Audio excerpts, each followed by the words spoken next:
SoundCloud. I will.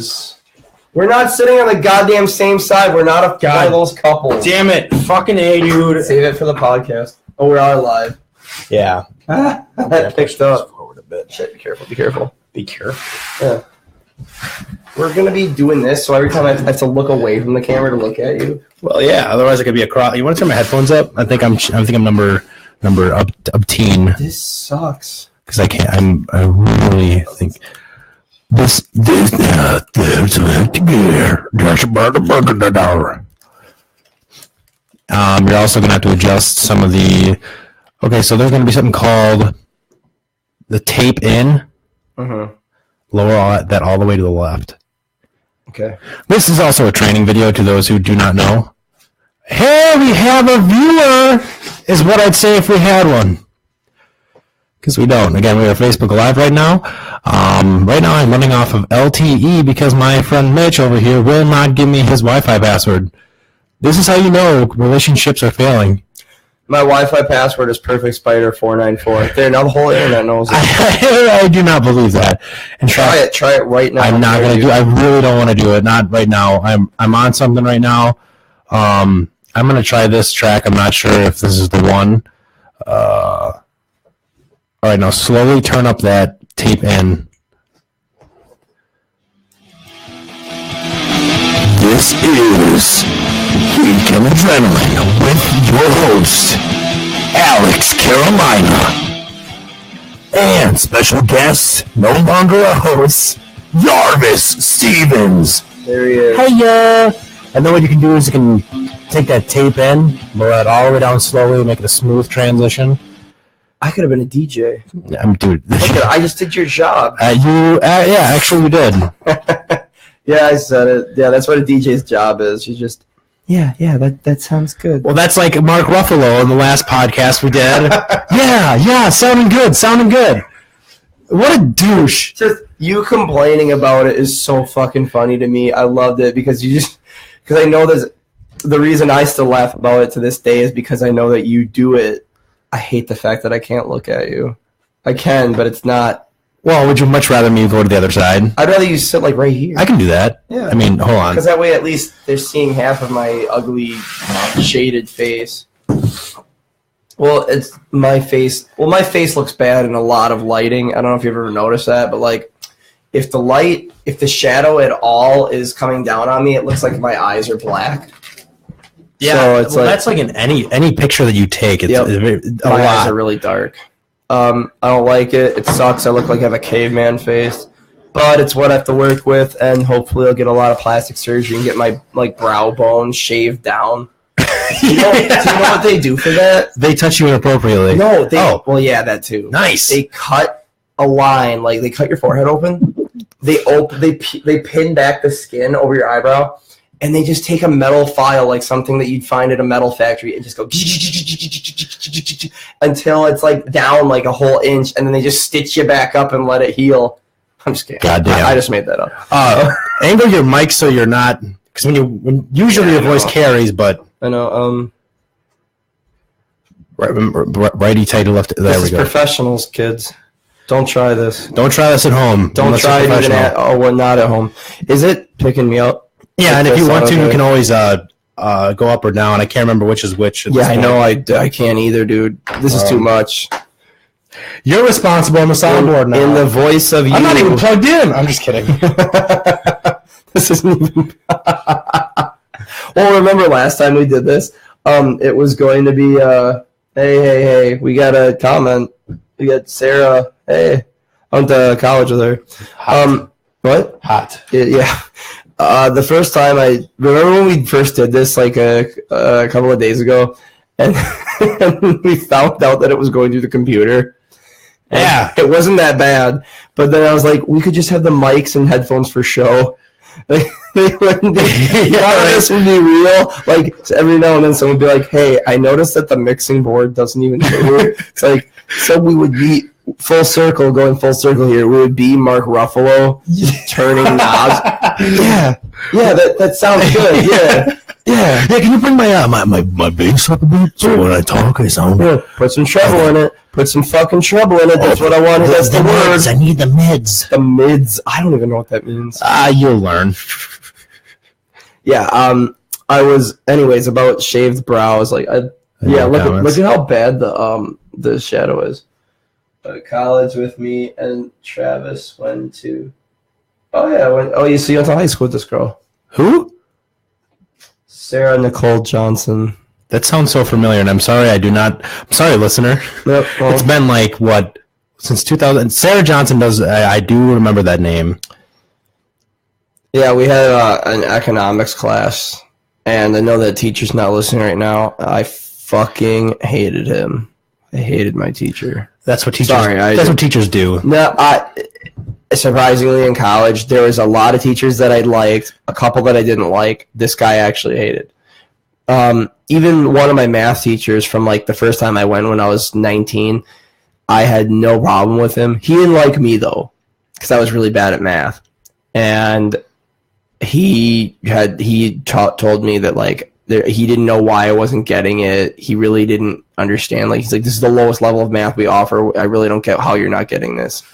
He basically called me retarded without saying I'm retarded. But what if you actually were retarded? I might be. And I told him, I said, I'm sorry. I'm really trying. He goes, I know you are. That's what's scary. He said that? Yeah. That's not good. I swear to God, this is really what he said. And I said, well, man, I liked him, though. I did. But he didn't like me. Isn't that weird? Well, when you don't put out for a teacher, they tend to not like you. I did, though. I did all the homework. I tried really hard, and I would stay after class to for him to help me. I think that's why he didn't like me. What did you get in the class? I got a barely passing grade.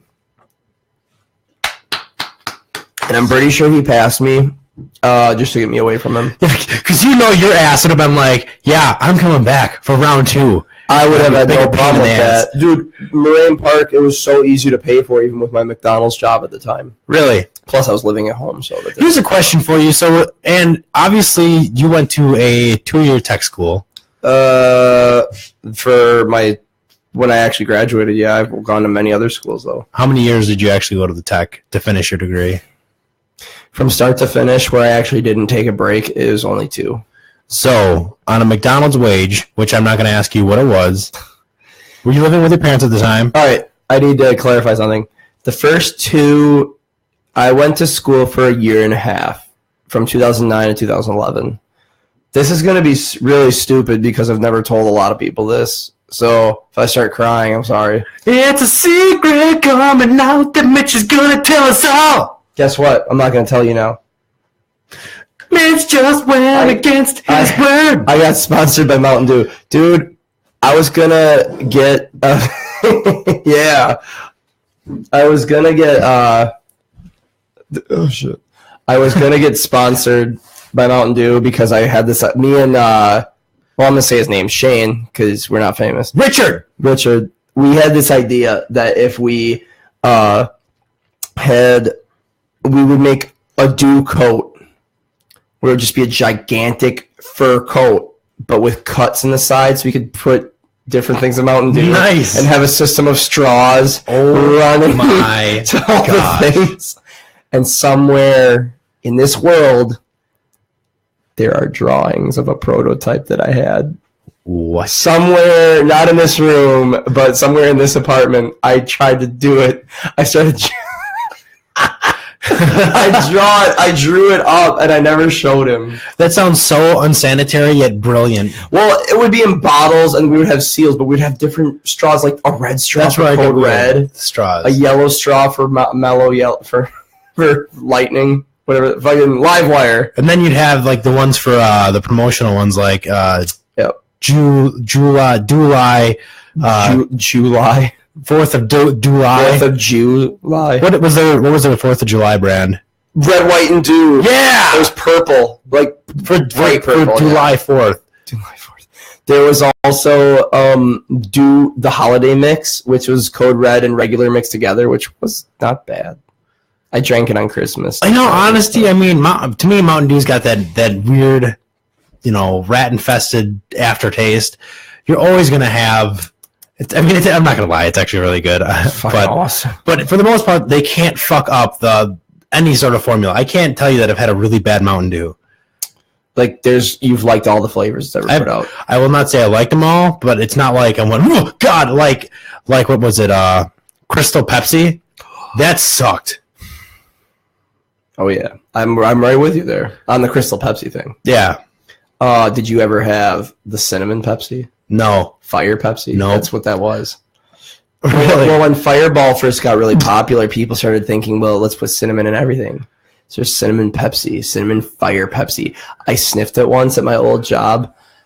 I was gut nauseous the whole day from smelling it. Wow. That's how bad it affected me. It was like the puke was right on the edge. You still drank it though, right? No. To get rid of that awful cinnamon smell? I sniffed my friends. He brought it in. He cracked one. He took a sip. He's like, God, that's good. I go, can I just smell it, man? He goes, yeah, hell yeah. I'm like, I gotta ask you ever have those friends where like they're full of shit, but they like try to pull it off like it's something good? Like that, for instance, like, dude, this is so good, but like in the inside they're like, it's not that good, but they want to talk it up big, unless they're trying to be assholes and have you do something, you'd sniff it and taste it, and then you both suffer together.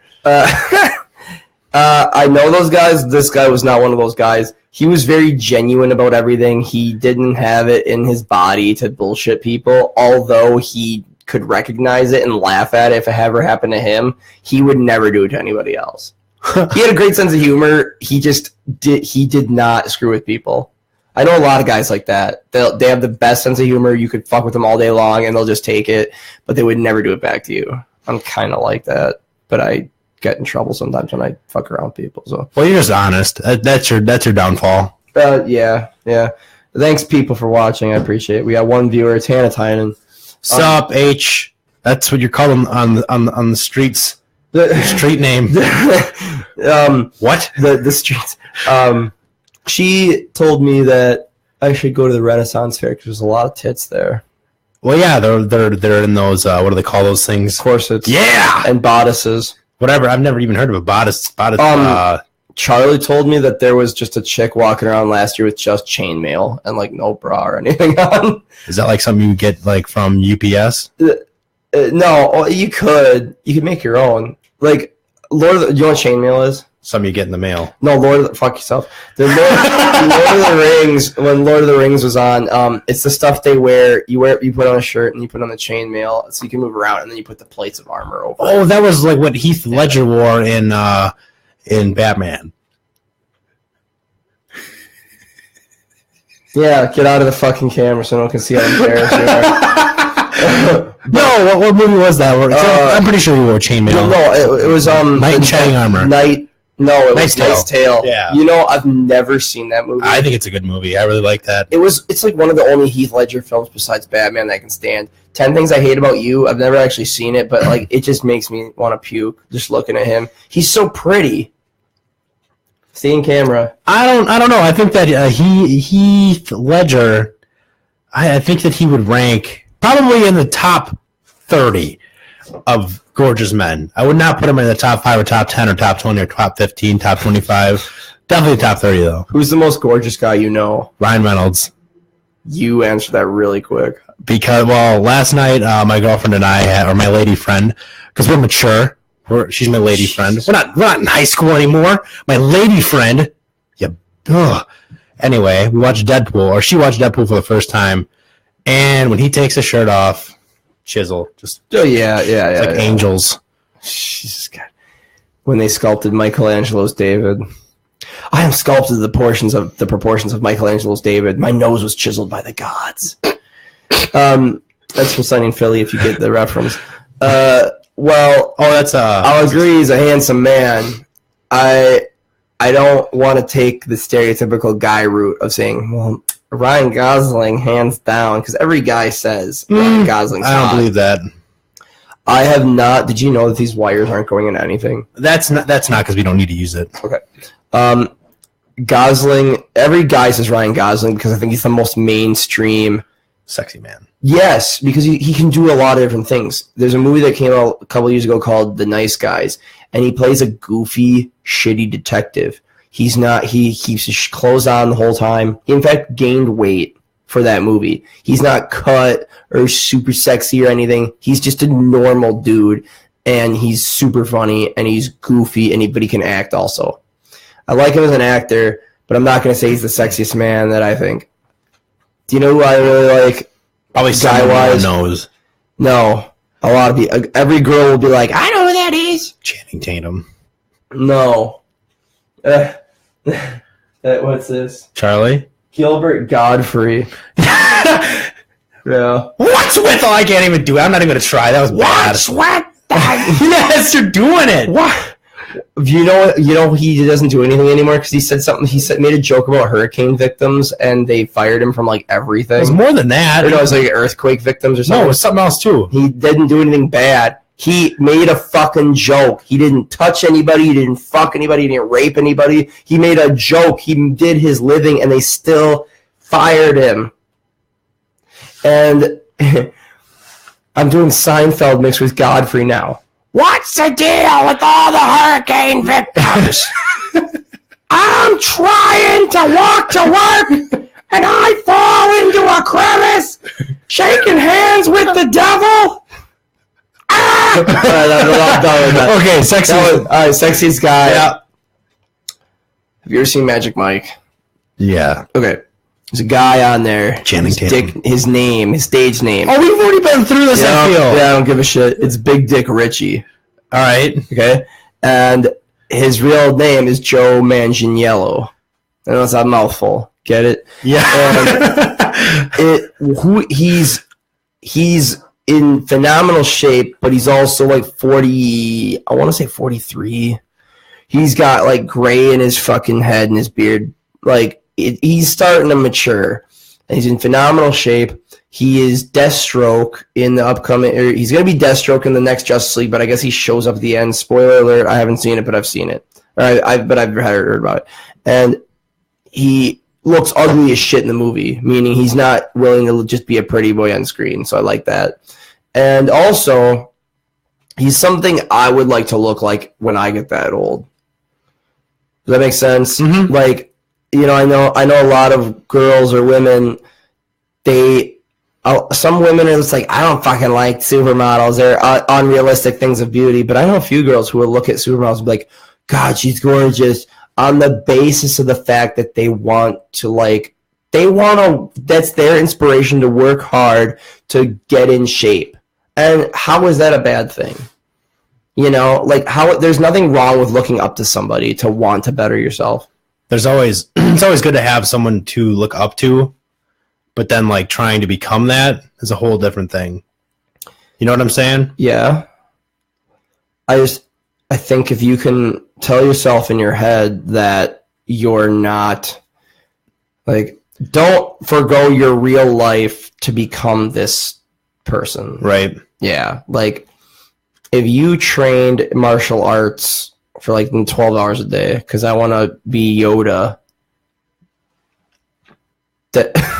You know, Yoda from Star Wars. Oh, that guy. He's the little green guy. The midget, yeah. Well, the head of the Jedi Order. Show some respect. I'm sorry, guys. I don't give a fuck. Just leap across the table. Take it back! God, why'd you take the table Just down? like Monopoly table or Monopoly board it. Yep. Like once you get pissed, yeah. Oh, I heard an angry board game story the other day, but I'm not going to repeat it because it involves somebody we know. Somebody I know. Somebody, I guess, came this close to flipping a table at a Christmas celebration, but instead, this woman who's like 30 years old, and when she found out she was going to lose the game, you can see yourself losing like ahead in this game that you're playing, and my friend goes, and then she just kind of looked at us and just went, is it still picking me up? Yeah. She just went, like a 30-year-old woman. What the fuck? Had like a freak out. Like, yeah. And I get it if you're drunk or maybe you're a little stoned and you're coming down from it or some shit. But like heroin. Or holy shit. And if that happened, then it's like, okay, yeah, relax, tough guy. but now you're just like, it's embarrassing to me. Yeah, I wasn't there. And there's a reason you're single, miss. I think she was. No, that's the kind of woman who gets married out of the fact that the guy thinks he can't do any better. Yeah, I said it. Well, if you are married, Miss Lady, divorce is in your future. Just stop it now and move on. Save some money. Yep. Don't try to get half, bitch, because I know a good lawyer. I'll hook that guy up so fast. It's a bluff. I don't know anybody. I know somebody. For real? Yeah. But he's he's a wedding lawyer too. Yeah. He's working both ends. That's how you get the money. Yeah. So look out, lady. Dude, he sets up the marriages that he knows are gonna fail, so they have to. Oh my god! And then like he puts all of his money that he earns into Bitcoin, so obviously it's untouchable. Fuck. And so whenever he divorces them, he's got to get half of what they need. Hey, get naked. I can't get naked, man. This isn't Twitch. That Justin Sticks guy, he always tells me I should do Twitch again. Justin, quit lying. He actually watched me. He's the guy that turned me on to the game, PlayerUnknown Battlegrounds. You got a boner over it? PUBG. No, he's not here. Check this. No, I've never hard. Just listen. I've never played it, but it's like the biggest game in the world right now. Have you heard of it? PlayerUnknown Battlegrounds. Sounds like Bitcoin. PUBG. It's. I haven't heard of it. No, I have something to say about Bitcoin. All right. I heard a rumor, and I really think this might be true because someone at work proved it. They brought up the article. Do you know the Elks Lodge in Fond du Lac? Do you remember what it was? It was that building that's across from the library. No. Now, this is true. This is true. Somebody proved this to me. If you can't see it, listeners, we are pointing our fingers in the air. They can see it. Well, we got the one viewer now. Yeah. Well, I mean, other people will see this. Yeah. I know people that watch it after it's aired. Really? Yeah. Nice. Because watching a live video drains your battery like faster than anything, I guess. I believe it. Okay, anyway, Elks Lodge. Elks Lodge, they wanted the guy, it's closed. They wanted to close it, and they want money for it. I'll give you two guesses as to how much money they want. 1 Bitcoin. You're actually really close. You're in the right money. Like 2 Bitcoin. No, they wanted 40 Bitcoins. Really? Do you know? I depending on the market, an average Bitcoin is 10 grand. Right now it's at 17,000 something. Okay, so this was posted maybe a year ago. I've heard people talking about Bitcoin for a couple of years. It's only skyrocketing now because of the market. And it's trending. It's trending, yeah. So they say, well, I know someone who's into it right now. You can get like Litecoin or Ethereum, stuff like that, and then you can get into smaller markets. But then my question is if the Bitcoin value goes down, because the only way you can get into so Bitcoin's top of the top. It's like a pyramid scheme of some sort. Because then after you get Bitcoin, you can get Litecoin or Ethereum, and from there you can get into the smaller market like I don't even know what the other smaller markets are. I know a couple of them. But okay, now let's say that the market on one of the smaller markets goes up. Like the stocks go from nothing to a lot. But now let's say Bitcoin goes down. Now since Bitcoin is your last resort, if Bitcoin's worth goes down, but your other one goes up, no matter what, if Bitcoin goes down, you're shit out of luck. Because even though you might have had 50 million quarters or whatever of Ethereum now, and that's worth a lot of money, if Bitcoin's lower than shit, well, it's not to be worthless. You think if Bitcoin falls, the rest of it takes the rest of them with it? Mm-hmm. Yeah. I heard it doesn't, but that's my theory on it. I think Bitcoin is going to be known as the flagship of cryptocurrency. I know that stuff came before it and define flagship after it. Like it led the media. Like you say Bitcoin, everybody knows what you're talking about. A lot of people bring or think of Silk Road when they hear that. I remember that a long time ago when that happened, that whole thing. Yeah. Yeah. Because I confused it with a game my friend was playing called Silk Road. Oh, my friend was playing a game called Silk Road, and it was like a RuneScape ripoff, but that actually went places. It was just it was pretty good, but it was Silk Road. The Silk Road is actually in China. Like it was a trade route. Yep. It was a major trade route, yeah. And they made a game based on it, and it was really cool. I never got into it, but when I heard that whole thing about the Silk Road the incident or whatever, I messaged one of my friends. I'm like, "Are you hearing about this?" And he's like, "No." Oh, I got a message. We kind of adrenaline is live. But what I meant by flagship of cryptocurrency, I mean, like, if you ask people, you guy, girl, man, woman, young, old, like, do you know what Bitcoin? Usually they'll be like, yeah. Like, okay, do you know what Ember Coin is? What? Is that like Bitcoin? It's what you associate it with the first time. It's like, you think of chocolate, you think of probably like Hershey's. Correct. Same thing. Now, the whole thing is, I've had a friend tell me, they're like, you need to get into Ember Coin now. And all the comments on his post were divided. Some were like, do it now, and then get out somewhere. And the rest were just like, oh my God, you're insane. The market's so volatile. You're stupid. And then the rest of them were just like defending the 2 points. And I remember one of them saying, it went up 600% in the last few days. I don't call that a volatile. I call that strong. It's like, yeah, that's what everybody thought in the fucking 30s. They found this thing. They found the stock market, and they're like, this will never go down. What's tomorrow? Monday. I think, when did the market crash on Black Monday? Is that what it was called? I'm not a historian. Oh, I was making a stupid depression. I'll just say it's Monday. I was making a depression joke. Yeah, I get you. And, I shouldn't joke about that. One of my grandparents lived through the depression. Fucking happened twice. There was a depression, and then there was a recession where it almost fell. My own depression, forget it. Fuck you. No one gives a shit about your feelings.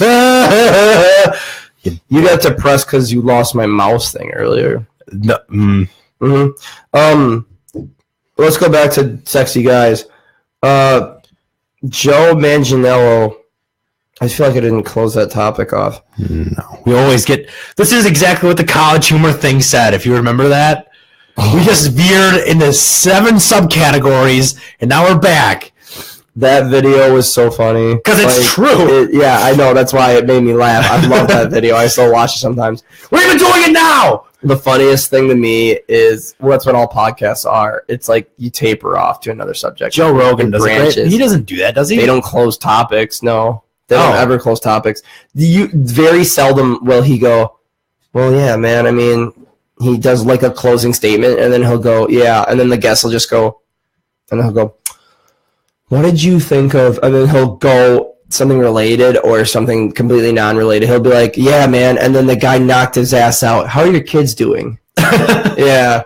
It's like, and then one of them called him out, and I was like, what, are you saying I'm knocking out my kids? Well, I mean, he ruined the dishwasher the other day, so I had to. But I love the part where he goes, yeah, it's called the Wings Podcast. We eat wings while we watch The West Wing. Oh, my gosh. God damn it. I'm like, one, that show's not on anymore.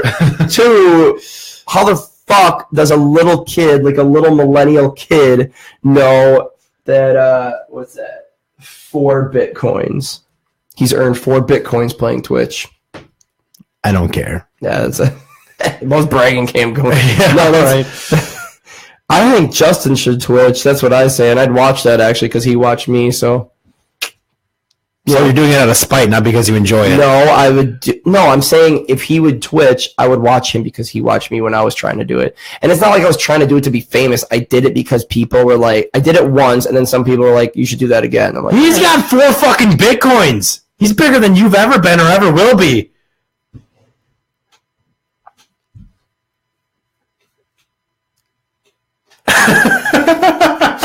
Yeah, wipe the tears off the table. Yeah, right. What was it? I don't get how young people even know what The West Wing is. The West Wing was a show in the early 2000s that was apparently like the best show on television at the time, but it's very, very not entertaining. I had no idea what it was. It's not worth knowing. All right, so the guy with big dick and mouth. I was done. Oh, we're done with that? Yeah. Are you hungry? Kind of. Because I have a bit that I wanna share with the world that I was gonna use it for stand-up comedy, but I figured it'd be good. Damn it! I'm gonna have to listen to this later, which I'm gonna anyway. But I'm gonna listen to it later. You're gonna do it. this is insane. Let me before you start your bit, let me just say that this is so brave. If you're trying to stand up right now in front of this computer, It's not really stand up. It's more of just a monologue. Yeah, kind That's of. fine. But the fact that you associate with stand up is really cool. I'm gonna tell you something. I'm gonna tell these people too, because I haven't told anybody this.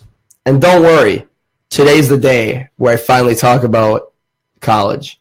Because I'll go back to that. Because remember in like 5 podcasts, I was like, I'll talk about it, and then I never did. I did that on purpose. I will talk about it today. It's shitty because I failed a lot. But it's compelling. I have written many stand-up bits.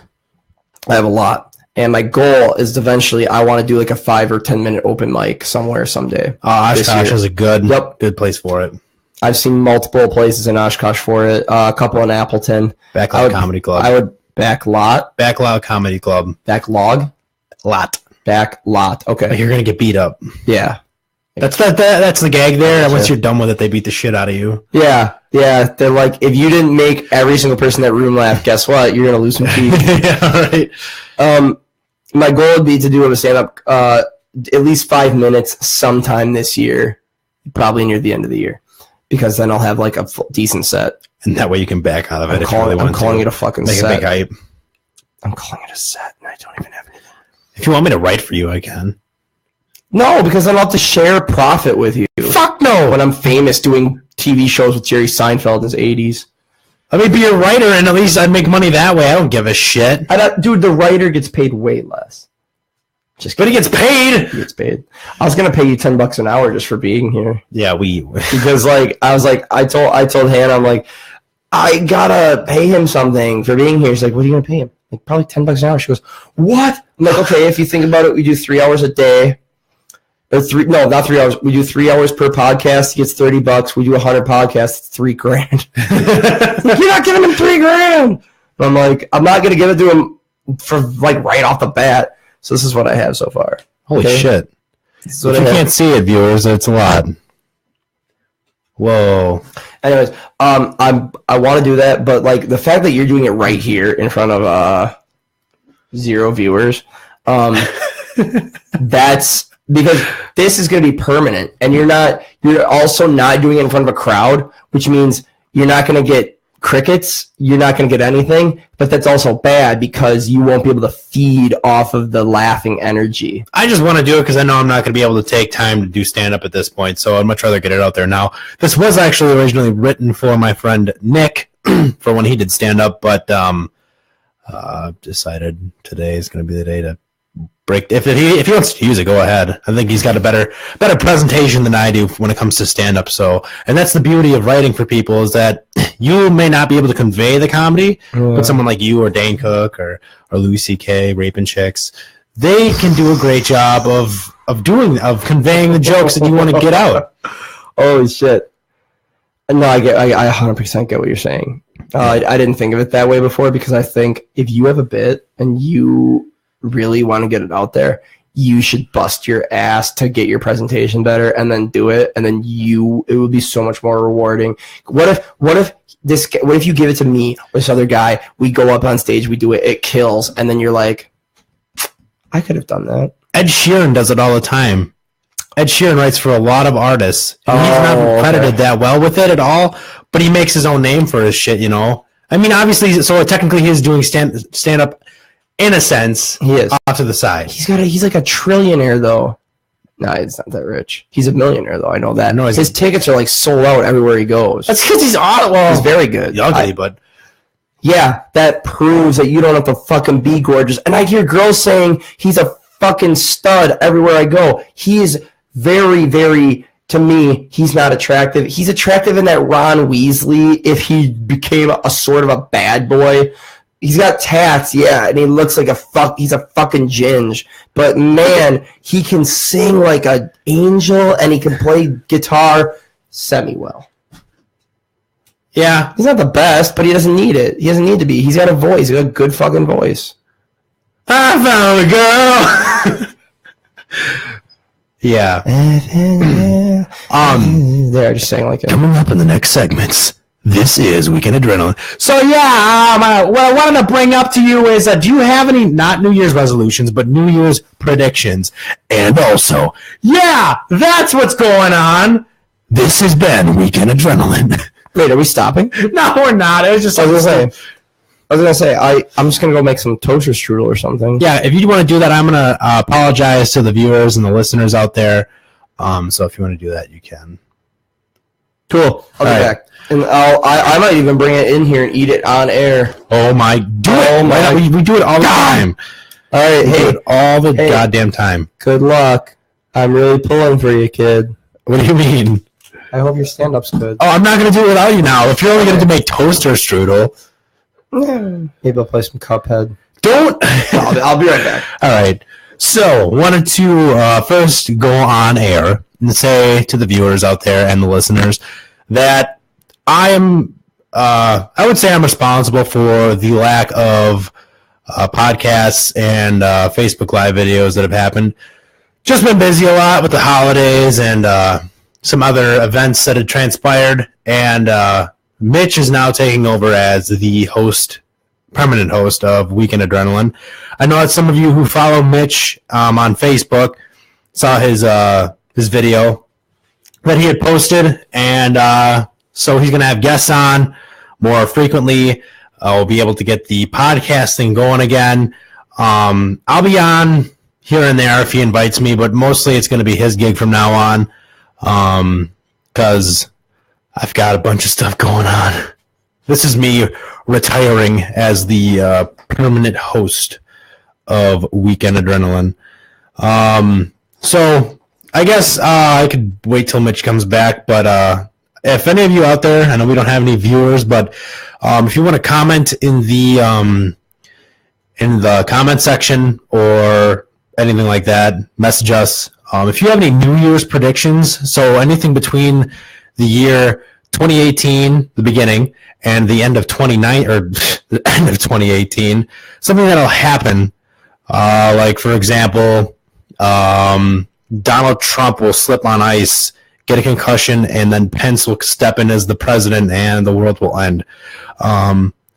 That Kim Jong-un, or whatever his name is, finally says, "Hey, Trump, let's be friends." They shake hands and world peace has began. If you have any predictions like that, comment and let us know. Yeah, I'm going to play some music just to get by, just subtle, to see if I can start thinking of other things. So here we go.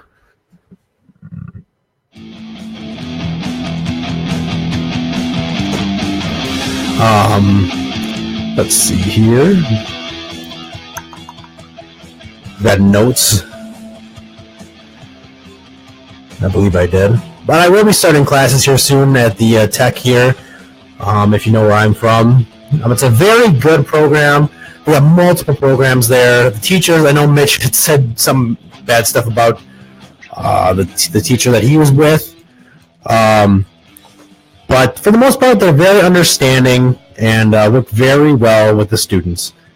And I appreciate them.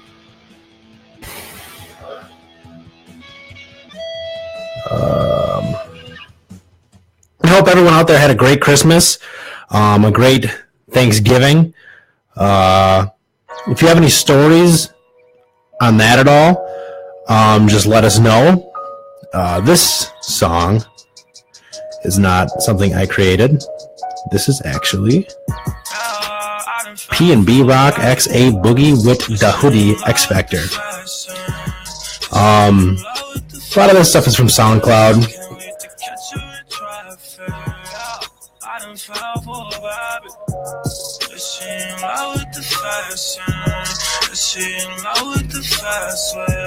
Can't wait to catch you in traffic. Jordy, you got me open, so high up your love, like a cloud I'm floating. It's so crazy, I caught all these emotions. I fell for you hard, without even knowing.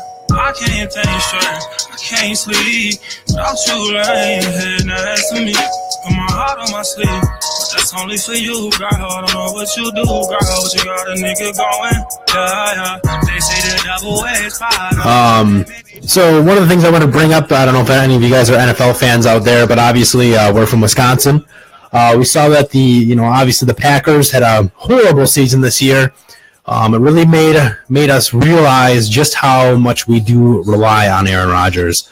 If you are watching or listening right now, again, comment, give us your thoughts on that if you are a football fan. But in all honesty, the Green Bay Packers are utterly useless without Aaron Rodgers. I saw that Capers just got, I don't know if he got fired or let go. It was one of the two. But he's gone, and I want to see how they do with a new defensive coordinator. And hopefully we in Wisconsin can be successful as the Packers. It really shows that we can't rely on Rodgers forever, obviously. Part of me wants to see him go to another team and see how successful he can be there. I think that Rodgers has became so close to more and more Super Bowl victories, but I feel at this point in his career he's not with the right team. Personally, I think he could do better with, or even one thing I always wanted to see too was like some awesome quarterback go play for a shitty team. So I'd like to see like Rodgers go play for the Browns, or let's see who's another bad team this year. Hell, the Broncos. They sucked and they're my favorite team. They did a horrible job this year. Again, back to when your team loses a quarterback, you pretty much suck. And they really need teams like that really need to have a good backup. And I think Hundley, for the most part, was horrible. That or maybe he's a good quarterback, but the other talent around him just is horrible. I gotta switch this. Glitchrecords.com. Visit the link on our profile to submit your track.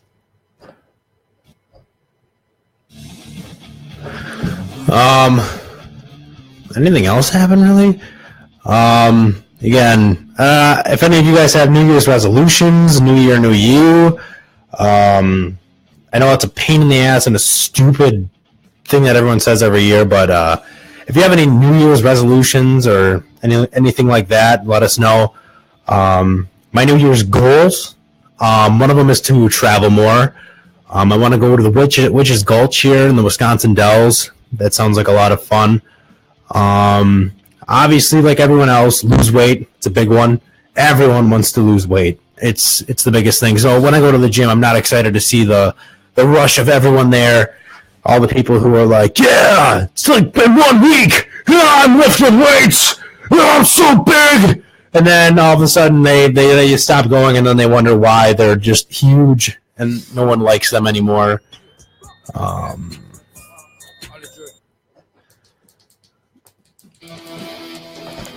I don't know if you have any friends that are like that, but that's one thing I hate seeing on Facebook and stuff like that, which, again, if I really hated it that much, I could just delete Facebook. But those people that make these unrealistic goals where it's, I'm going to new year, new me, I'm going to start going out more, and I'm going to start working out more and do all these other unachievable goal things. And when they do fail, all they do is complain about life. And they vent on none other than their social media outlets like Facebook. I hate you people, and I really wish you would get a clue. And again, it might be the new way that everyone's thinking and using social media as an outlet, but I think it's a horrible way of coping with things because you're just bringing everybody else down. I miss Mitch.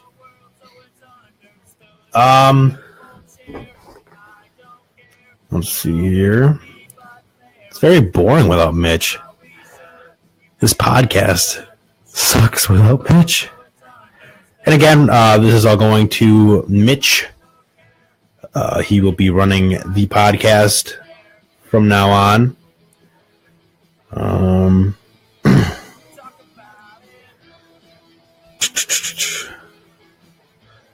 Let's see here.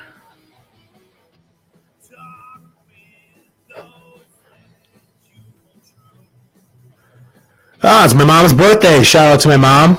Sorry. Hey, Mom. Happy birthday. And to our viewers and listeners out there, wish my mom a happy birthday in the comments below. And it looks like we are live. I'm seeing on Facebook now. Again, this is all going to. Looks like we are live. I'm seeing on Facebook now.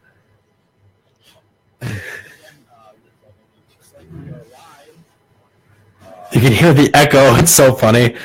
Hey, Alicia. Nice to see you. I see that you're watching now. Mitch, you're back! Mitch is back! I'm actually playing the live audio. That's terrible. That means we have a fake viewer. That means that, who's Alicia? That's my cousin. Oh, hey. That means that, one of us, that means we're fake. Yeah, that's what it means. I don't care. Actually, Just talking to myself. I didn't mean to interrupt, but Justin, the Sticks guy, is talking about Bitcoin. He told me that when he would watch me on Twitch, he would log in with other devices, so it would look like I had more viewers, but it was just really him. And I'm like, wait, so I only had like 5 or 6 viewers at a time. So he's like, yeah, I had like my laptop, my tablet, my desktop, and my phone going. So I was like, that's 4. And I'm like, I had to have my phone going too to make sure it would work, so that counted as a viewer. So really, my only viewers were myself and another guy. I was terrible. Hey, I got a question for you. What's up? Can you go into the kitchen and watch us and see how muffled the audio is? I've been watching the whole time. Muffled? What do you mean? Well, when I played it, look at here, I'm going to just play the audio through here. Well, why don't we just ask the viewers? Because we don't have any. Hey, viewers. It says Alicia. What does she Alicia comment? Larson. She's like, I've been watching the whole time. Oh. Well, thank you. We appreciate that. Wish my mom a happy birthday, damn it. I was listening to that. I thought your mom didn't like our page anymore, so no shout out to your mom. Okay, I retract all of those shout outs. You told me that she unliked our page. I think I said it as a joke, but. Oh, never mind. Re-shout out. Happy birthday, mama, shut it. Oh, this is for your phone. Okay, I'm sorry. I didn't. Okay. You ready for the stand up? Yeah. All right. Now let me take this away. Granted, this is all on a document, so just so you know, I am not. Hang on a second. Let me ask. Can somebody tell us how we sound in the comments? Whenever. Yeah, if it's muffled, let us know. It's weird because you say you've been watching the whole time, but it just says we have no viewers right now. So I mean, it could be a delay thing. So if you're watching the whole time, thank you, appreciate that. But you're lying. There's that. I kind of like the fact. I know you're eager to stand up, but I want to say I like that poster in the back. Did you notice this machete has a bunch of zombie faces on it? Nope. Yeah, isn't that kind of? I picked that up at a comic book store a couple of years ago. I think that looks neat. Like it never got famous or never got out, but I think it looks cool. It's a comic. Yeah, it's called To the End. And then the other thing is from Scarface from like 20 years ago. But is that a chick? I think it's a girl. It looks like a girl. I can't tell. There's no tits or anything. I'm sorry. I don't believe in censoring myself, so whatever. We sound good. We sound fine. Thank you. Appreciate that, Tracy and Alicia. It's now time. All right, I'm going to bring you to the stage. Okay. All right. Keep it going for Jerry Seinfeld. Jerry Seinfeld just got done doing his blistering 60-minute opener. What's the deal with elevators? He did that bit too. He did a lot of classic bits like his Chinese pool sticks and elevators.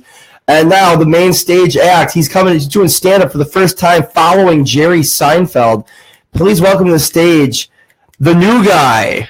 Woo! Hey, everybody out there. Welcome to Weekend Adrenaline. I'm here at the Weekend Adrenaline Theater.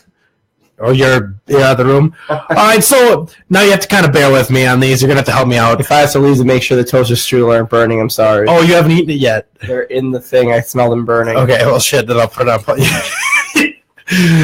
So, I'm going to let Mitch do that. What's the deal with elevators? I mean, going up and down all the time? Like, what's the deal? Or what's the story? Get it? Because they have stories in buildings. Did you get it? So, there are these questions in my mind.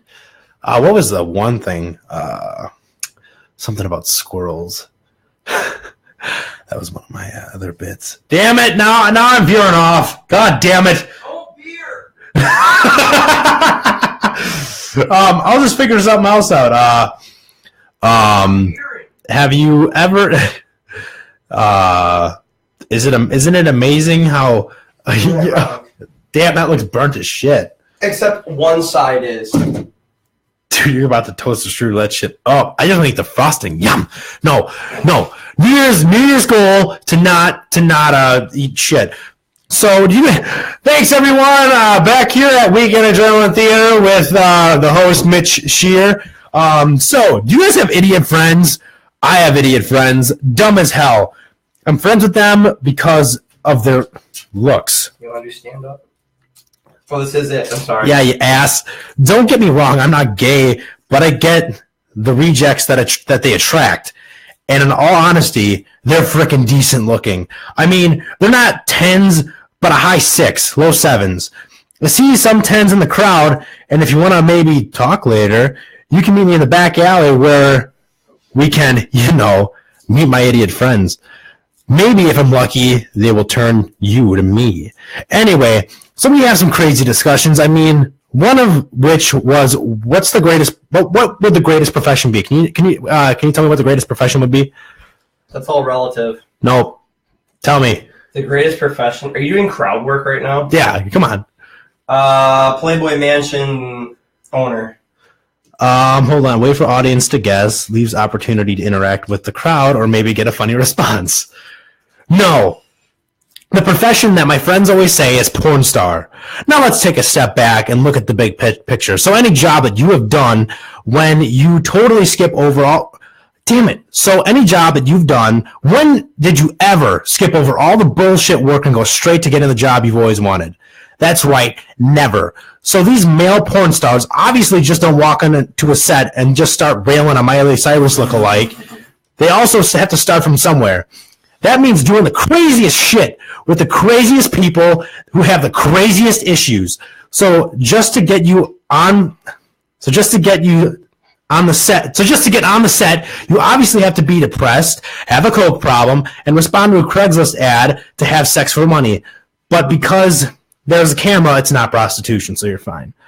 Anyway, so let's just say you do respond to the ad.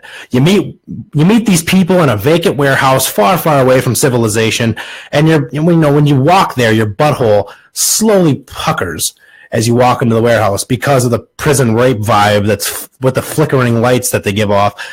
You walk into the door and you meet the director, who might as well be your creepy high school history teacher. He tells you to take a seat. Now, I'm not the pickiest person when it comes to places to sit. I'm just not fond of sitting on things that are covered in jizz. I mean, the whole room more than likely will be more glazed than a Dunkin' Donuts or a toaster strudel. As you start an awkward conversation with the director about compensation, he looks over your shoulders and says, "Oh, there she is." Now you may be thinking, cue Pour Some Sugar on Me, that would be playing in the background while a woman that looks like Kate Upton walks through the door, ready to pounce on me like a tiger. Instead, it's more like a woman who looks like a chain-smoking Cher, and then she walks into the room as the camera pans to me, playing The Sound of Silence. I gotta rewrite this thing. Now again, you're starting from the bottom. Eventually, you want to be here. Damn it! Now again, you're starting from the bottom. Eventually, you want to be here. Ray's arm. The director obviously isn't trained, so he yells, "Action!" Now, we let the magic happen. I'm about to take you to a world called 50 Shades Uglier. She is in her living room, waiting for a damn pizza to arrive, and you ring the doorbell that does not work. She answers the door. "Hey, sexy pizza delivery man. Is that the pizza I ordered?"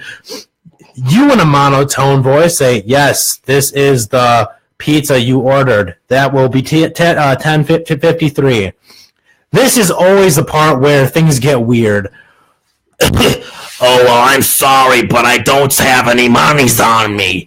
Is there any other way I can pay?" As she touches you all sensually. Now let's take a step back and observe the moment. This is where the pizza delivery guy usually whips out his meat and porks the taco.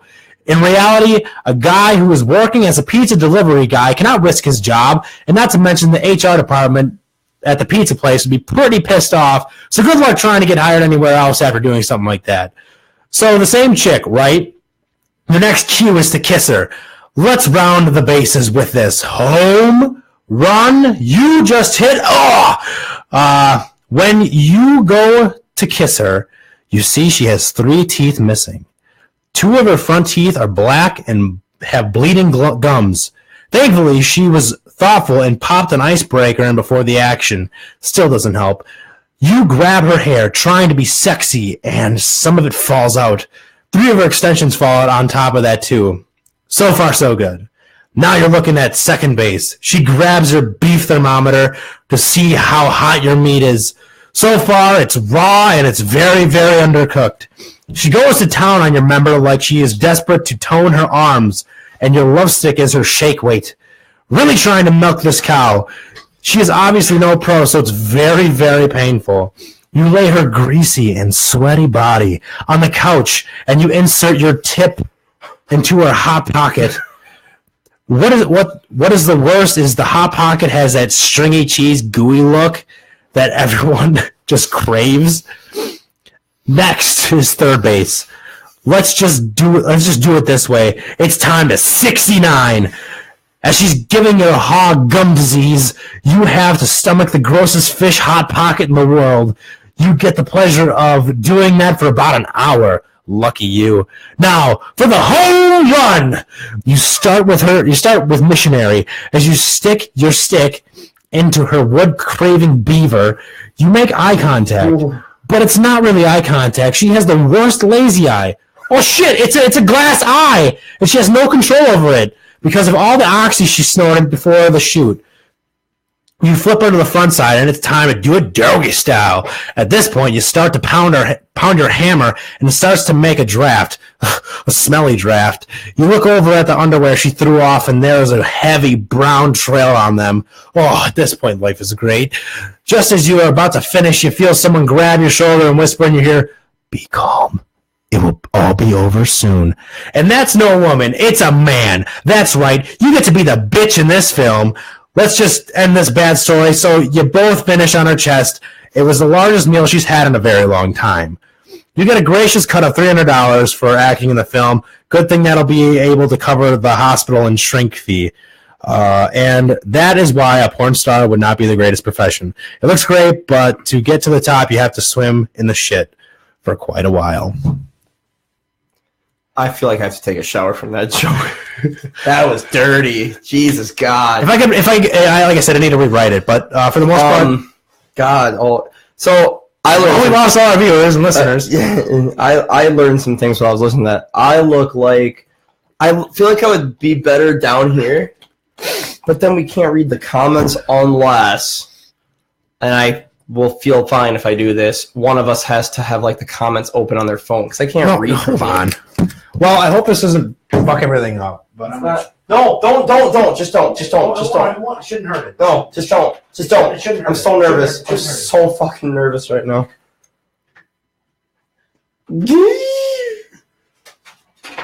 I'm so nervous, Travis. Just don't do it. I'll be fine. I'm not gonna move. Just sit down, please. You're making me so fucking nervous. Oh my God. You know, we still have to go over to this to type things. That's fine, though. I'm so nervous. Lenvo. Shut up! It's what we got. That's fine. I don't care. Oh, that's actually really awesome. You still can't read it, can you? I absolutely can. This is way better. You're a fucking genius. You are a fucking genius. I can't even tell. I can see myself. I'm so ugly, but I can see myself. That's what matters. All right, all I care about now is the listeners out there. Can you hear us? I still should sit like here though, so you can see how much I've been working out. Okay, so I feel bad now. Now I feel even worse because I'm gonna have to like look at the screen while I'm talking. Okay, I look terrible. I really do. I look like a pear. I didn't want to say anything, but Fuck you. That's funny. That's funny. oh, so they're saying my stand-up was shit.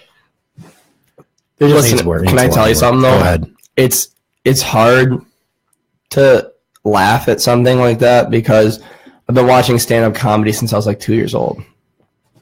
No, it sucked. It's the first time. So I'm not a good person to ask. Do you want to hear my stand-up? Yeah, dude. Yeah. Since you put yourself out there. All right, ladies and gentlemen, he reigns all the way from originally Oakfield, Wisconsin. I'm not from Oakfield. Oh, were you originally? Didn't you go to high school? I was born in Beaver Dam. I was born all the way. He reigns from Beaver Dam, Wisconsin. He is a 3-time world champion at things. He is Alex Carolina. Hey everyone, it's Alex Carolinas. I'm here to tell you about my upcoming stand-ups and all that other good stuff. And I can't tell you just how excited I am about things. I have these dreams and aspirations about being on top of the world and being the funniest stand-up man in the world. And let me tell you, oh no, it's Alex. Alex is here. Hey, what were you doing, Alex? This is the music I would come out to. Oh shit, Alex, give me your phone. Oh. Wait, is it copyright? Yeah, I'll stop before the lyrics happen. All right. Do you want me to? Ah, it's Alex Carolinas. That was like Newfound Glory. You could have had 15. Yeah, right. You could have 15 seconds, I think, before it becomes bad. Do you like that song? Do you know that song? That's by Blink-182. Fuck you. By It's Simple fucking. Plan. It's called it's Newfound Glory. I've been into them for like the last week. We They're don't need really to tell you anyway. they're really terrible. I'm out of breath from running in here, so that's not good. I was out of breath from saying that entire thing. All right, I could mop this up in like a minute. All right, this is a work in progress. I'm really sorry, everybody. Now, what if I ever do stand up? I'm not gonna do it like on a stage presentation. Like I'm just gonna talk to you like how I talk right now. Like some people have a gimmick, like where, like Jerry Seinfeld talks how he does in real life. Joe Rogan screams when he's on stage. In real life, he's very quiet actually. Right. I'm not gonna have one of those. I'm just gonna go. I gotta catch my breath. This is embarrassing. Have you ever noticed that even if you're fat in a hoodie, it makes sense? Like, when people are just looking at me in a fucking t-shirt, I was like, God, you look bad. But now I'm a bowl full of pudding in a hoodie. You look sexy right now. Thank you.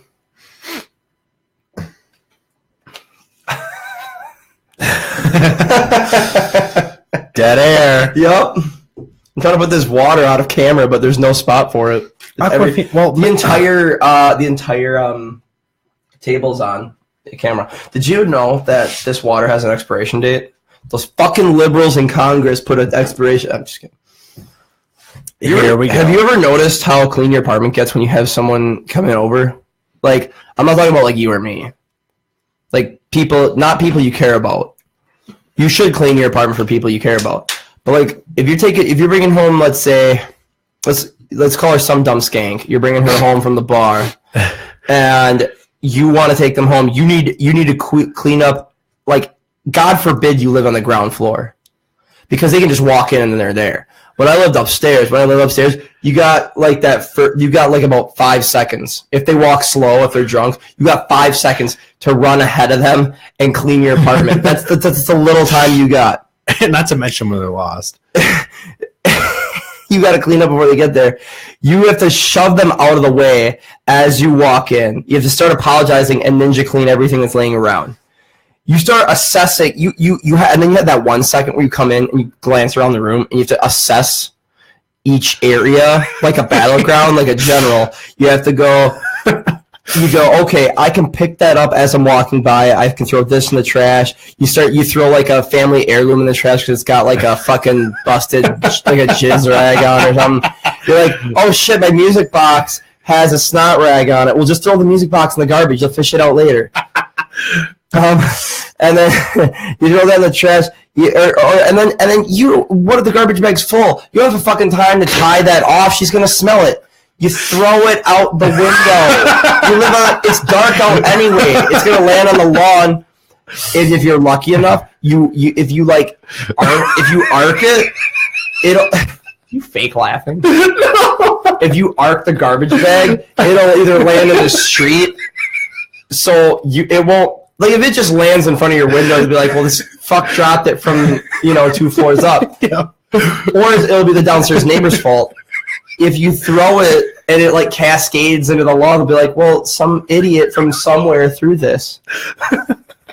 I have Facebook memories. And no one in the morning will be like, who did that, when it's right below the window, and then the room... Okay, so, like, yeah, people are going to start guessing why that's there, but if it's right before it blow your window, you're fucked. But if you arc it and it cascades onto the lawn, you're good, as long as there's no receipts and shit. Then you start cleaning the bathroom. You start cleaning the toilet. You pick up month-old laundry. Things are cracking and flaking, and that's the thing too, though. All the nights that you stayed awake gaming or on Netflix or whacking it, or maybe even you just came home to sleep because you're a lazy fuck and you really want to be dead, but you don't have the balls to kill yourself. That's the thing too. All those nights you spent doing that, and now you have to become a janitor in like 2 seconds. Oh, and by the way, if you go to this guy's house or this girl's house, you find out it's 100 times fucking worse. It doesn't matter. I've been to women's houses that are even worse than mine. And people are just all around fucking lazy. But when it comes to getting laid, it's fucking... when it comes to getting laid, you become the most productive, most competent person in society. Just think of how you could change your whole fucking life if you transferred that energy into actually... doing something with your life, instead of like, I might get laid in like 2 seconds, and then you find out she fucking passes out. You make her a drink, she takes a sip of, and then she pukes, and she's like, I'm sorry, and she falls asleep with your head in the fucking toilet. Well, you know how the rest of that story goes.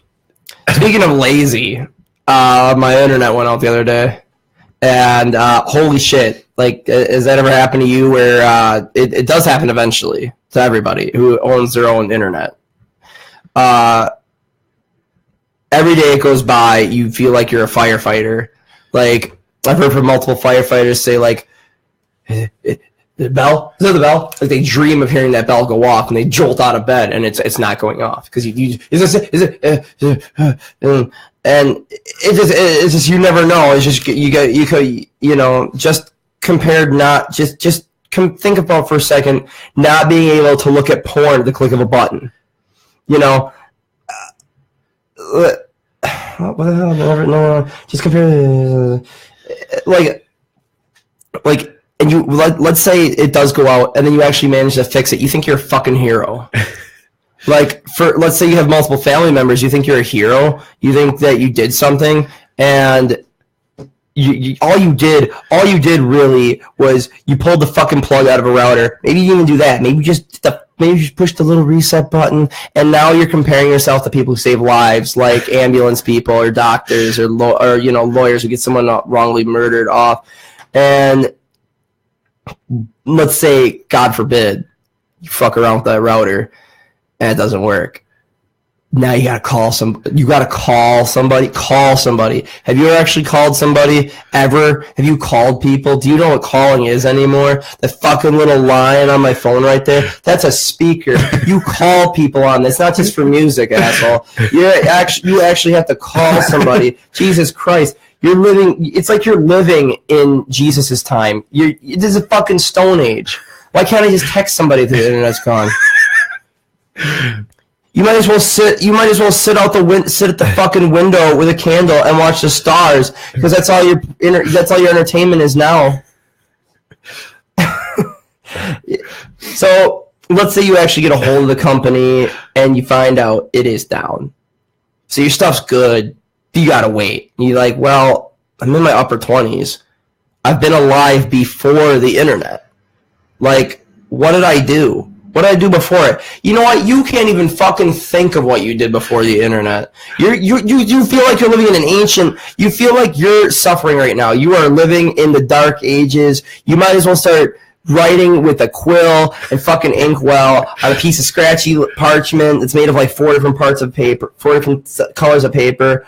And you know, you look around your apartment, you're after your panic attack stop, and you see shit laying around that you shoved in the corner when you brought that person home from the last choke.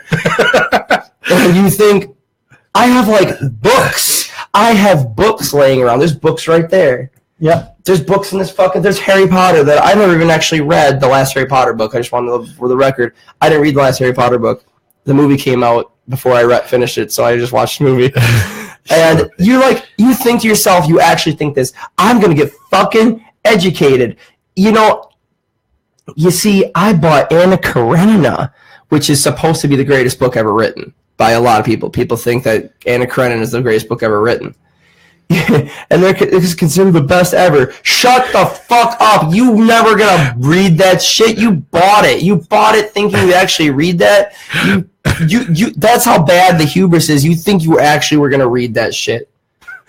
like when you took those reading tests in grade school, and it's like you're reading at the line level. That's one above Aqua. Because they couldn't say you were retarded back then. You fat fuck, you're retarded. Go read on the brown level. You know, that was their way of saying, like, you're stupid. You need to, like how my math teacher was saying. All right, shut the fuck up. You're never going to read them, but now is your chance. You literally have all the time in the world because your internet's gone. And your whole world is offline. Like, but then you think to yourself, I don't feel like reading. The internet's going to come on any second, and I'm going to be in the middle of a chapter, so I might as well do it. Then there's a giant pile of dishes. It takes 20 minutes, then the internet will be on by that. It has to be 20 fucking minutes. An outage never lasts more than half an hour. You're thinking, oh my God, that's it. And that's going to be the start of the productivity avalanche. I'm going to fill that fucking sink up. I'm going to watch the water roll up with the soap in it. I'm going to put those dishes in, and I'm going to wash them. I'm going to be productive. And then that's going to start the productivity avalanche. Then I'm going to clean my room. I might find some things in there that I haven't found in a while. Maybe I'll find some money. Go to the gas station, grab a fucking soda. You know, talk with the gas station owner. Ask him how his night's going. He's probably lonely there. You make a new friend. All of a sudden you find out he's got a bunch of podcast equipment. And you guys start a whole new adventure with each other. I'm going to start doing laundry. I'm going to pay my bills early. I'm going to go to the fucking gym. I'm going to eat better. This is the moment of clarity you've been looking for your whole life. And you think to yourself, all I needed was this. I needed a tragedy, like the fucking internet going out to realize I need to become a responsible adult. And, you know, you start going to visit your grandparents more often. We're in that nursing home, and maybe you realize that you haven't been a really good grandson. And I'm sorry.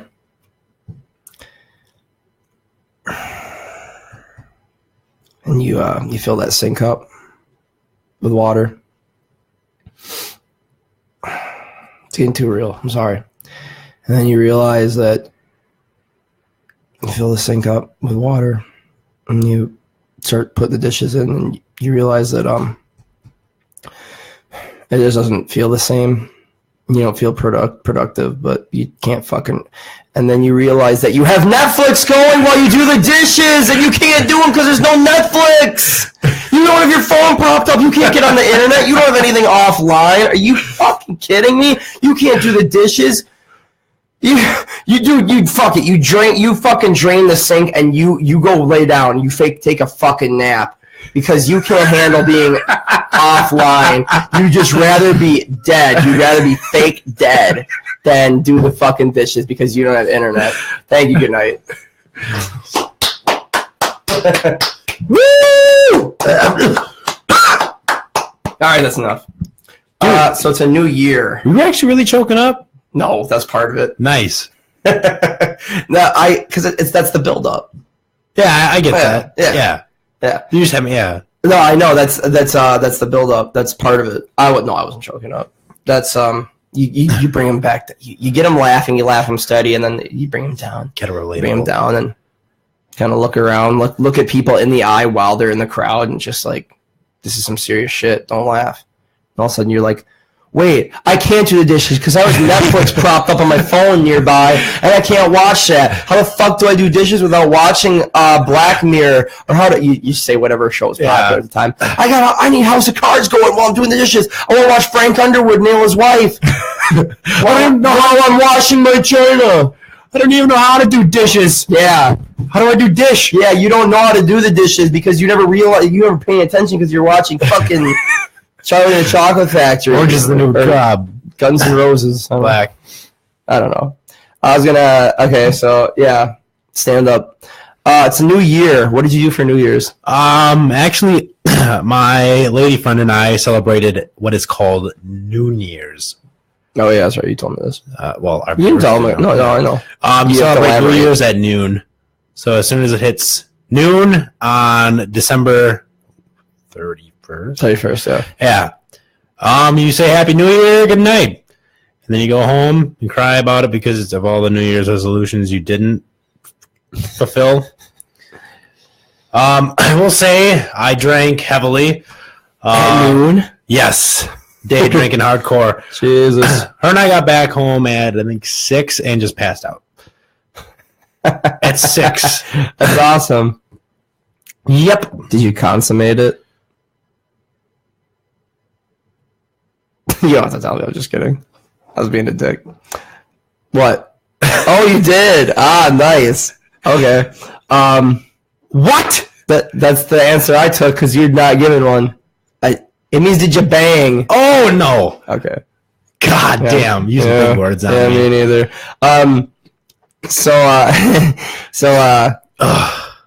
I ended up going out, and it was pretty fun. Big crowd. Got there at I want to say 11:15. Really big crowd. Paid $5 to get in. No, it was 3. No, it's 3.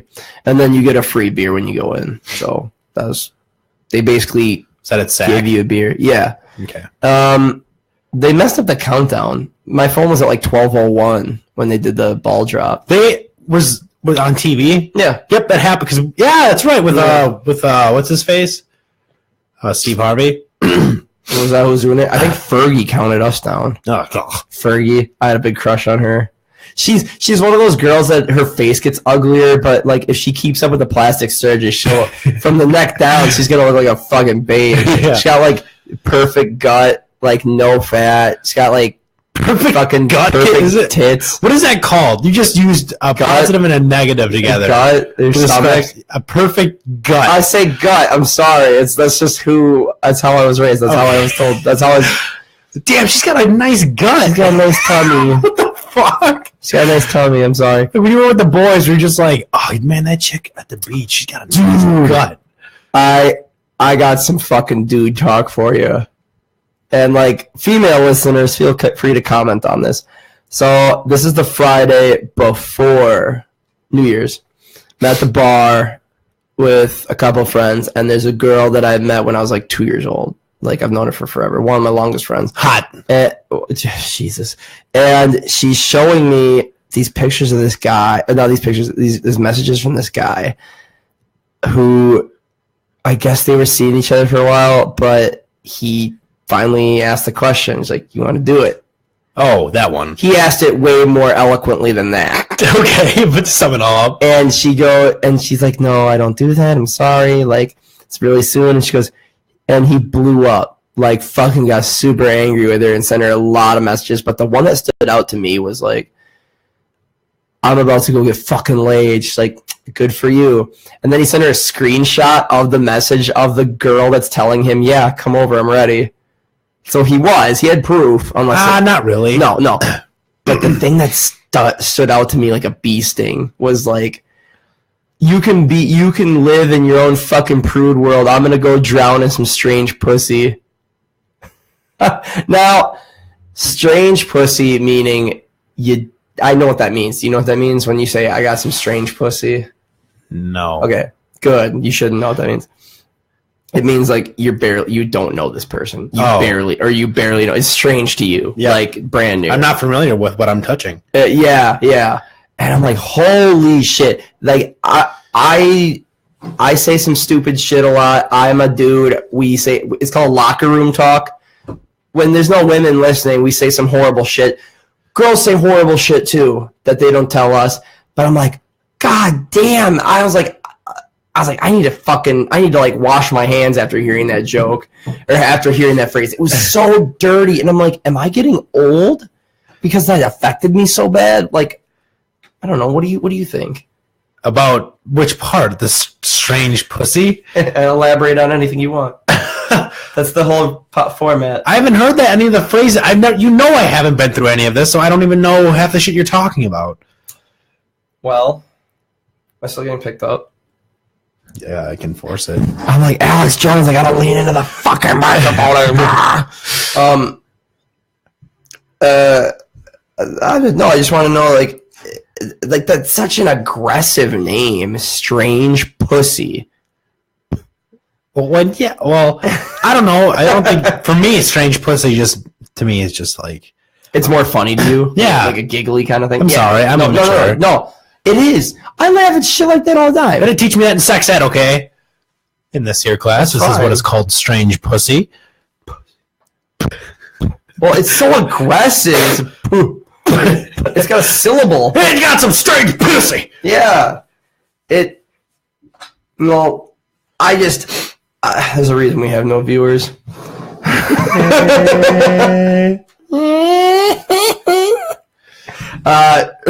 Should I do my Gilbert Godfrey again? Please don't do it. What? I cannot do it to save my life. It's all right. Anyways, I just wanted to find your opinion on that, but since you're not familiar with it, nah, that's okay. It took me off guard, is what I'm saying. Like, it was so just hard and aggressive of a word, of a sentence to send to somebody that not 10 minutes ago you had a decent semi-healthy relationship with.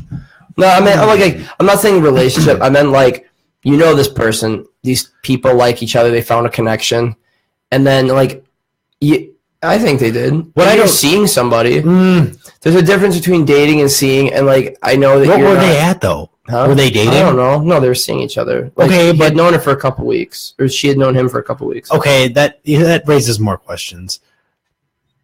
You're seeing someone for a couple weeks, right? Mm-hmm. But not dating. Yeah, that means you're in the limbo of a relationship, correct? Well, you're not ready to commit to one person. So you're dipping your toes in the water. Okay, but I'm faulting him on all this. That's fine. Okay. I'm not defending anybody. I just want to know what you think of I guess my original question wasn't my original question. I want to know, as a guy, strange pussy, is that so ungentlemanlike? I think that's really well, I wouldn't go up to a girl and say, hey, can I have some of that strange pussy? No, he sent that to her saying, I'm going to go get some because he defaulted to guy mode. He was being really sweet to her and they were having a good thing. And he's like, hey, listen, it's Friday night, I got a couple drinks in me. I'm going to take a swing at a home run. I'm like, hey, you want to come back to my place? And he was upfront and honest. At least he wasn't one of those fucking guys. No, man, fuck that guy. He didn't even have to work for it. Well, no shit, he didn't have to work for it. He didn't want to work for it.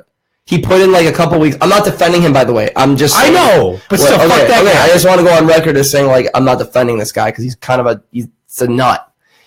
He probably took her out to dinner a few times, probably hanging out with her. And he's like, well, fuck it. 3-4 weeks? Let's take a swing. And then he did, and he got rejected. And so he was like, grr, I gotta get rid of this pressure. It fucks with your head. Does it not? I'm not saying I'm not justifying anything. It's kind of like how women I know a lot of women that say, oh my God, I was on my period. I feel so bad for being such a bitch to everybody. And you really, honestly can't help it. I don't think you can. Be pissed. Be pissy as you're a girl, or if you're like sexually aggravated as a guy. Yep, I can see that. You can help it, but it's not. It's so like. Did you okay? So like we're like 3% off from being a monkey. Did you know that? Like our DNA is 97% chimp. Yeah. I was watching Planet Earth bragging camp, and this mountain lion. She had to choose between mating or raising her cub. She abandons her cub out of her natural nature reaction. She cannot help the fact that she has to go mate. She abandoned the cub. The cub dies. She abandons the cub because her need to mate is so strong in her mind and in her DNA that she fucking wanders off to go find someone to bang. And if that's happening in monkeys and animals and shit, that's borderline going to be happening to us. And obviously, I've never met a girl who left their fucking kids to go bang. So, well. Yeah, exactly. Yeah. What I'm saying is, like, that biological need to mate is going to fuck up your head in some kind of a way. Yeah. I'm just saying. And it's nobody's fault. It's nobody, like, guys, the whole saying boys will be boys or whatever, that's bullshit. I think you should have better control of yourself. And I got to digress from this because I could go on and on. But my main message is, like, this guy said something horribly rude to this girl. He said, I'm going to go get some strange pussy from this girl, as like, oh, you're not going to give me what I want? You think I'm going to make you regret not giving me what I want by showing you that, bitch, I'm leaving you and I could get any other thing that I want.Here's proof. It's just a dirtbag. He's being a fucking dirtbag. Yeah. My original question was like, Jesus, like as a guy who grew up laughing at the words wiener, I mean, I still see, I still do. I say penis and I giggle all the time. Like, but I've never actually heard like that said to somebody without a joke behind it, like strange pussy. And it hurts to hear. Like, I'm 27 years old and I'm starting to think of terms like with children, and like, I know this might be getting too weird for some people, but like, yeah, I want kids eventually. And I started thinking, yeah, I know.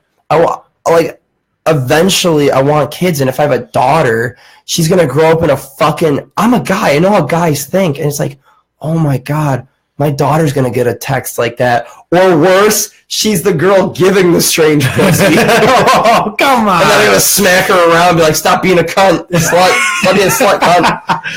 This is my house. You're gonna only fuck me, goddamn. Whatever. Fuck you. Can only be happy at Ancestry.com. Oh God, the incest is the best. Yep. I heard a girl say that to her sister once. Really? Yeah. They, as a joke, they like kind of pecked a little bit on the lips and like, incest is the best. I'm like, oh man. That it was weird, but it was funny. Nah, I don't know. Whatever. I gotta get this shit out now so I can fucking don't say it in front of my kids. I gotta say it. Yeah, just have them listen to it. Yeah. Listen to my legacy. Yeah, right. No. So New Year's. Yeah, I stayed till like 1:30. I fucking ran the pool table. I was doing so good for some reason. Made a jump shot. What? Yeah. Nice. I've made a few, but it's like one a month. And I made one and I almost threw the stick. I did the Tiger Woods fucking like damn. that. I screamed till I lost my voice. I was so happy. Left. No one really gave a shit either. No. Someone saw it. I think maybe Hannah saw it. And like a couple other people. Shane or Richard. I think Mitch Connor and a couple other people have seen me make one. Like in a game. Yep. Not scripted. Like in a game. And they know I can do it, but when I fuck up, they all laugh because I'll either like shank it. Yep. Or I jumped one down the stairs once at Slim's. That sucked. I was really embarrassed because better than like hitting it over into like not like all the way down. I've seen it happen. It doesn't hit. I've never seen it hit somebody, but it's so fucking dangerous. Well, yeah, it's a ball. You think of marble? You think they'd put like something like how it's just open, like it's just poles. Mm-hmm. Why don't they put like a fucking like even a poster like behind it or in front of it at the very least, Or like, around the pool table. It's like a guardrail. What? Nothing. So you can't. This will solve all of our problems. You're the stick. No jump shots allowed. Yeah. No, that's how you make a jump shot. You got to angle it. I think I had to get under it. Yeah, but you have to tilt the stick up. Oh, then I would do Not like this. all the time. The first time I saw Shane try to do it, he had the stick like up like this, and I'm like, you don't have to do it that high. But that's how I started. I went like that, and I started with both hands. Like yeah. Just, remember when we were talking about Pimp My Ride? Yep. And I think our first podcast. She found with Jolene. Yeah. What a prude name. Jolene Lamb sounds like a woman who teaches and she wears frumpy fucking like no cleavage dresses. Yeah. Like her dress line comes up to her fucking collarbone. Dude, this is fun for the imagination. And I don't give a fuck. This is my goddamn podcast. I'm not censoring anything. I don't censor myself at all on this. I don't think that's you're eliminating thoughts that could be had if you censor yourself. Now, am I going to start saying, certain words? No, because if I have a guest on and they say it, say, hey, good for you. But I know you don't like it, so I'm not going to do it. So, yeah, I had like 4 beers and I went home at like 1:30. I was fine. Hannah was sick, so the fact that she even came out was pretty nice. Yeah, I didn't expect her to. She didn't want to, but she did. She ended up having a good time. I think she took like 1 shot and was majorly buzzed the whole night. So like a shot of Goldschlager. I handed it to her. Sorry, Charlie. Charlie bought it for me, and I wanted to make sure I was absolutely safe. So I went. Hand it to her. I took a sip of beer at midnight. So, I was going to ask you something else. I completely forgot. All right. Well, then for me, do you have any New Year predictions? I feel, for example, that something with The Rock is going to happen. Either bad for him or bad to him. Oh my God. Do you want something bad to happen to him? No, I don't. But I feel like he's at a top of the game that bubble's about to burst for him. You didn't hear what happened to Kevin Hart, did you? Exactly, because it wasn't in the news. Which part? I know that he cheated on his wife. Yeah. Yeah. Did you see what he did about it? He said sorry. Yep. What happened after that? Nothing. Exactly. So it proves that you can fuck around. As long as you apologize. He's still in movies. He's still getting stand-up deals. He's doing everything fine. That's not really that bad, though, compared to what's going on. No, you're right. I agree with that. But I'm just saying, like, he fucked up, but he apologized. And he admitted it. And it wasn't like he was doing it for years. He got so successful that I think he beat Eddie Murphy's record. Eddie Murphy has held some kind of a record for like the most ticket sales. So he had some kind of major record, and it wasn't. Jerry Seinfeld couldn't break it. Dane Cook never broke it. These major stand-up comedians that came along after Eddie Murphy never broke it, and Kevin Hart broke it. There's something about maybe attendance or something, and he broke it. And because he was, I think he still might be the #1 comedian right now, like the highest paid or most. So anyway, I'm just saying, like, so you're saying that something bad might happen with The Rock. Yep. Interesting. Why The Rock? Like I said, I feel like he's just so far on the top of his game that something's got to come out. Who hates The Rock?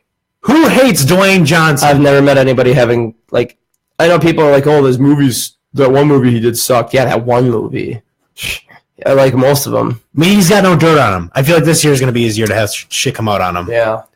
Because, Arnold Schwarzenegger, fucked his maid. Yeah. I mean, Kevin Spacey, He came out, and I didn't know he came out gay, but he also did some funky shit too. I don't think he was gay. I think it's a power thing. And he did that to try to save himself. Because he's like, I'm gay. I can touch dicks. And Hollywood, shockingly for Hollywood, because they usually are pretty accepting of that, they go, nope, get the fuck out. You don't get to save yourself, asshole. And they love Kevin Spacey. Kevin Spacey's like the biggest liberal fucking Hollywood guy ever, and they didn't even try to save him. I'm surprised they threw him in the fucking briar. And they watched him die. He lost his House of Cards gig. Everything, actually. He's fucking... Ridley Scott, who I love and adore, who made Alien and Blade Runner, he made this movie called All the Money in the World. And when the Kevin Spacey thing happened was October, maybe? September, October? Something like that. He was almost done with a movie called All the Money in the World, and it just came out on the theater. And I want to see it. I heard it's pretty good. He was the dad in the movie, and he's a main character. And Ridley Scott, this has never been done before. Ridley Scott went, delete every scene he's in, call everybody else up. We're going to reshoot all his scenes with a guy named Christopher Plummer. He's a good actor, good fucking actor. He's got a couple Oscars for supporting roles. Like, he was never a star, but he was always there. And very good actor. They brought him in. He said, okay, this is going to cost a lot of money. Do it. I don't care. He says, well, do you want to push the release date of the movie back? Because this is going to take a lot of time. He goes, nope. Fucking do it. We're going to make it by Christmas. They shot everything. They basically reshot half the movie in 9 days. 9 days. Jesus God. And then they re-edited it together, and they still made it for Christmas. Isn't that insane? You go on IMDb and you look at the credits for All the Money in the World. Kevin Spacey isn't even mentioned. Oh, wow. Yeah. The trailer, I think, got deleted off the internet that has him in it. No, dude, that was a big fucking move on Ridley Scott's part. That was a power move. Holy shit. But the one thing I don't understand is, would that movie have lost more credit if they didn't have him in it anyway? What do you mean? Or if they did have him in it. Did? Yeah. No. I think they would. I think people would have like, oh, it was already finished, so it's. I mean, I push it out, I guess. Again, bold move, but was it needed?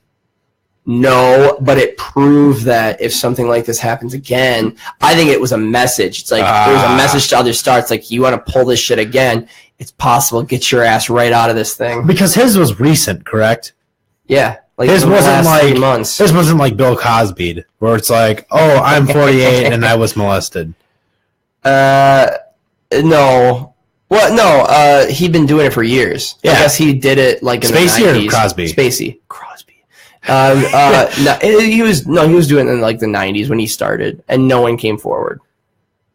My question is, why does it take? Well, and I've never been in that position. I'm not even going to ask that question. That's going to open a Pandora's box of just.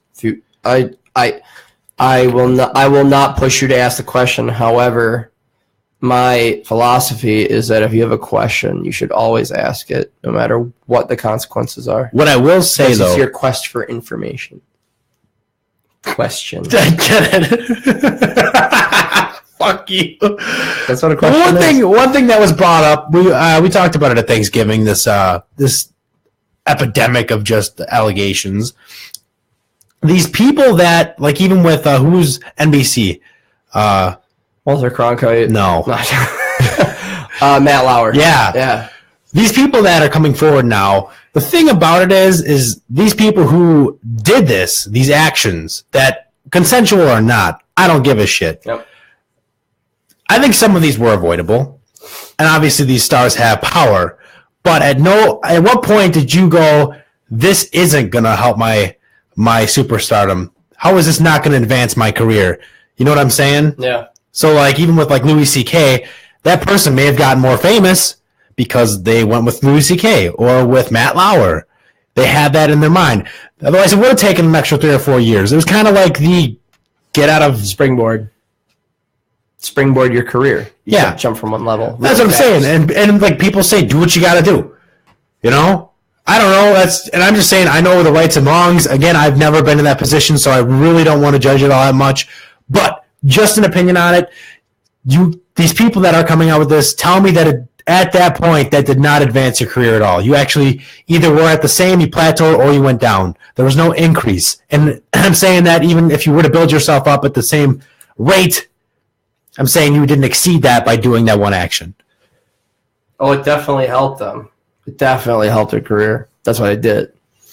Then why can they be convicted? Here's the thing. These aren't crimes. Okay. Do you know that? I didn't know. The reason that this is a big deal is because these aren't crimes. They're not getting convicted. They're not going to jail. They're not going to trial. They didn't do anything wrong. Spacey's not either? Okay, moving on. No, because I'm going to explain case to case. I'm going to do it quickly. What Cosby did was rape. He raped people. He drugged people and raped people. That's why he's on trial. Multiple convictions. He probably will go to jail and die in jail. Schwarzenegger, rest you. He fucked his maid. There's nothing illegal about that. It was 100% consensual. False. It's dirty. What? Wasn't he married? Yeah, no shit. What is that called? Adultery. Isn't that illegal? Yeah, but like he's not gonna go to jail for it. Oh, all right. Sorry, I mean like his wife. I think Maria Shriver divorced him. I don't know. Okay, so let's take down. Cosby is illegal. That was illegal. Schwarzenegger was not. What Louis C.K. did was he asked a girl to watch him jerk off. She said no. He asked a girl to listen to him jerk off. She said fine. And he did it. And it creeped her out, and she held on to it for a bunch of years, and then now she's like, he did this to me. There's nothing illegal about that. However, she came out with it because she was hurting. Okay? It's not crime, it's not illegal. Shit. But the production company that Louis C.K. was part of, Pig Newton Industries, that's what it's called, got rid of him because we don't want to work with scum like that. It was 100% opinion to like get out. Matt Lauer cheated on his wife. And when that became public, Good Morning America, whatever the fuck party he's from, he said, they're like, we don't want a scum like that on our thing. He's been with us 20 years. Don't give a fuck. Get him out. Who else did this happen to? With Matt Lauer, too, that happened like they actually had to call a news anchor in. It was like that immediate. It was just like, I'm sorry, it's fine. I feel bad for our one viewer. Yeah, right. You all right? No, I'm good. Yeah. Is it broken? No, it's, I don't know. I'm just seeing this now. Hair? I don't know. Anyway. Everything good? Everything's good. Matt Lauer cheated on his wife. Yep. And they're like, we don't want any of that scum on our news station. Get him out. Yeah. Did you know George Takei or whatever? Fucking Sulu from the original Star Trek. That really gay Asian dude. Someone came out against him. Nothing about him. And he posts on Facebook all the fucking time. Anti-Trump shit and anti-government shit. He's like, we need to go to anarchy to where we govern ourselves and blah, blah, blah. He's like fucking 76 years old and he thinks that shit's gonna work. I unfollowed him. I used to like him a lot. I'm like, he's fucking Star Trek. I love Star Trek. And it's like, you're molesting kids and no one did anything about it. Because he's gay. But with Kevin Spacey, they're like, get the fuck out of here. One thing about, and I hate to veer off on this one. I was done. I didn't know that Star Trek it only ran for, I think, 4 years? The original series only ran for 4 years. Yeah. New Enterprise or something like that, isn't that it? There's Star Trek, there's The Next Generation, and then there's, I think there's one more. But the two main ones, because those have the two different captains. There's Captain Kirk was in the 60s and 70s, and then Picard was in the 80s and 90s. Oh. Which is Patrick Stewart, yeah. Yeah, I'm a Star Trek fan, but not even close to Star Wars. Like, okay. I can tell you the names of the people who ran the Enterprise, but I don't know, like, all their different adventures and shit. I was watching a Watch Mojo, and they actually canceled Star Trek, one of them, and then they the fans wrote and wanted it back, so they brought it back for I think another year or two. Really? Yeah. Did they say which one it was? Enterprise. Well, the Enterprise is the name of the ship that they fly around in. I don't know. Star Trek. Something. No, it's okay. It's okay. I think it was the one with Patrick Stewart. Every time, then that's Next Generation. If I ever correct you, it's only because I want you to know the right answer. It's not because I'm trying to make Trust you me, look stupid. Just so I you know it. Yeah. Yeah. I some people get pissed off about that, and it's just like I don't want my fucking co-host to be mad at me because I want to correct them. What do I gain to tell you? Oh, you're stupid. You fucking, it's dumb. I don't like that. Okay. Pause for water. So I'm back to the allegations thing now. You want to talk about more? TJ Miller.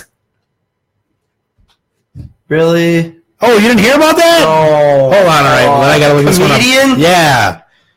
Oh, no. I'm pretty sure TJ Miller is like going to jail. Oh, no, I like him. Kind of, not really. Well, All right, that died fast. TJ Miller. Oh, man, I'm so fast.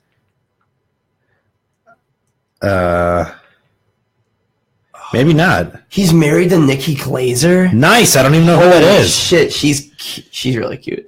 Now, I thought he was kind of obnoxious. TJ Miller.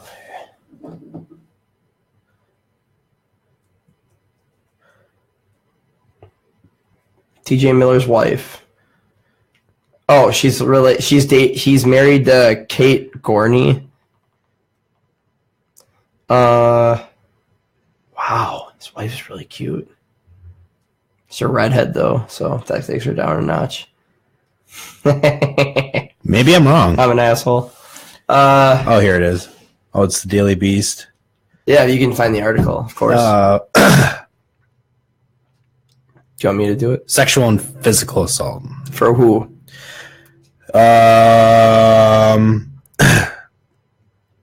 Former Silicon Valley and the emoji star TJ Miller has been accused of sexually assaulting and punching a woman while in college. Oh, college! Yeah, 20 fucking years ago. He's like 45. Fucking, who cares? He It has happened. accusations, but others who attended college with him have come forward to corroborate the woman's story. Accusations kicked your ass. Yeah. That's bullshit. I hate the fact that, like, you can get in trouble for shit you did years ago. And here, read this. One night during sex, she says Miller shook her violently and punched her in the mouth with no warning, causing a fractured tooth and a bloody lip. You know what? He probably didn't even punch her. He probably slapped her. Or think about sex, 50 Shades of Grey, bitch. Okay, you might have been into that shit. Because she had been drinking that night, Sarah doesn't remember the incident in its entirety. Then your testimony is null and void, bitch. You say, well, I don't remember it, but it happened. You probably fell out of bed. But says the memory of the violence itself remains clear. Fuck you. You don't know anything. When confronted, she confronted Miller about it the next morning. He claimed that she had fallen down while drunk. Which women are I'm sorry to do this. Is there any way we can put this like here? Because it's blocking your face. It's not fair. It's not fair to you. I'm in the cell shadow anyway. I want people to see you. Hey, everybody! You're a handsome man. I think you are. Thanks. Shut up. Faggot. It's his show now, not mine. That's right. I can say whatever the fuck I want. To our one viewer. Oh, and she's gone. He's gone. Whatever. Well, he's still getting baller-ass movie deals because he's genuinely funny. So I hope that they recognize that you can't stop this fucking comedy train, bitch. No matter how many times you say, I don't want him to punch me. I'm sorry. I apologize. I'm getting a phone call. You want me to answer it? On live? Who is it? I think it's my mom. Do it. Do you want to hook it up? Hello? Hey. Yeah, what's going on? Been on Facebook? What? You've been on Facebook? This might get... Why? Hold on. Oh, yeah. Yeah, no, that's really sad. No.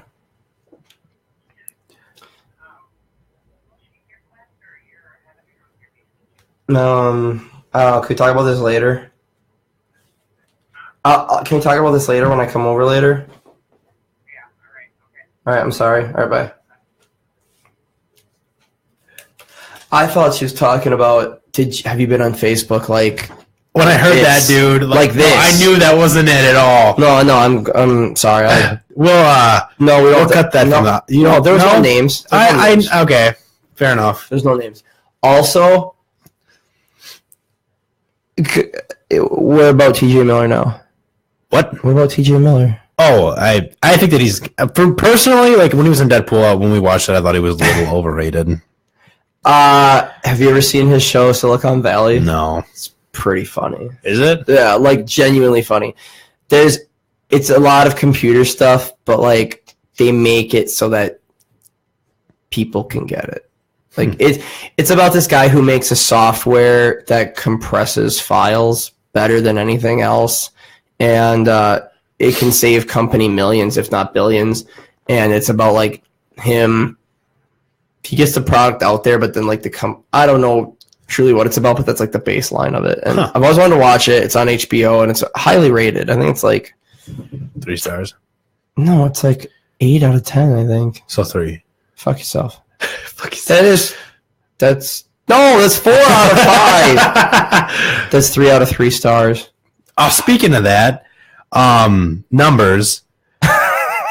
What segue? What sounds bigger to you? $999 million or $1 billion?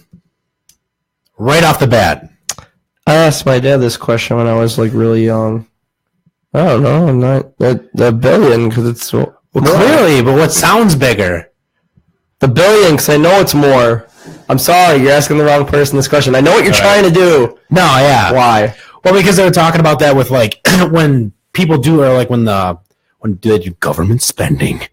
Did you know that, a person spent $1 billion? Uh-huh. Well, if you just round up, they might have spent like 908. Well, no, they wanted to not slam you. They would say $980 million.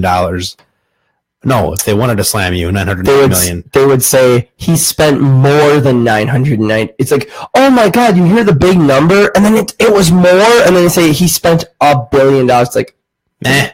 Yeah. No, I get what you're saying. Now. Yeah. Where'd that come from? I was listening to, and they were saying kind of like how they kind of play into that. The media does to either make someone look worse or better. Yeah.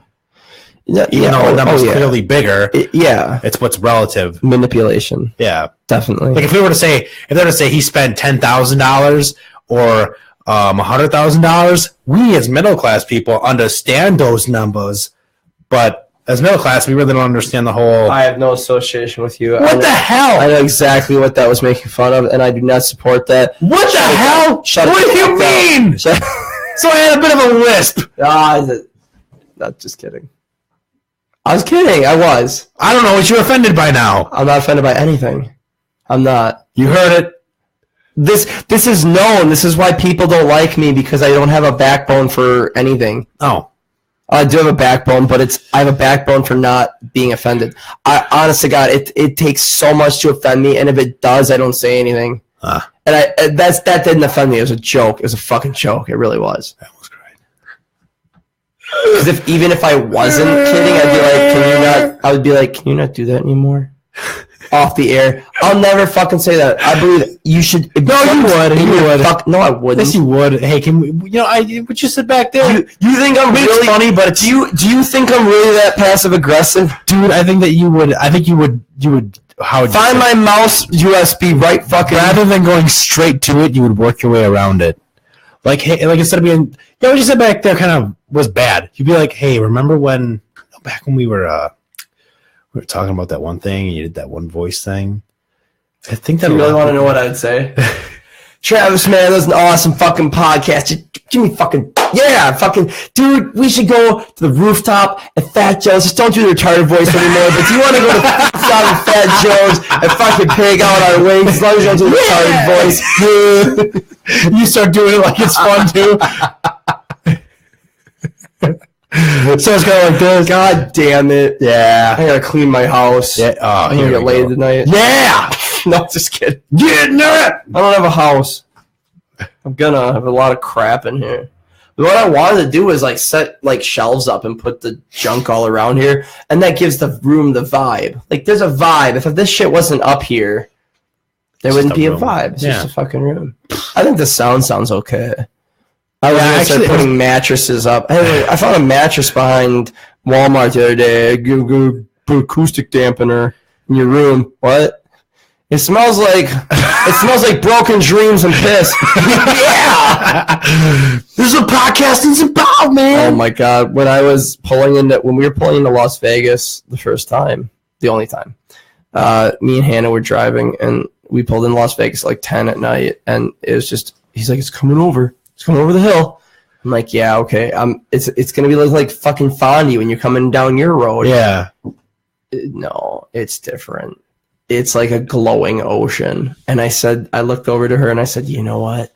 Each one of those lights is a broken dream.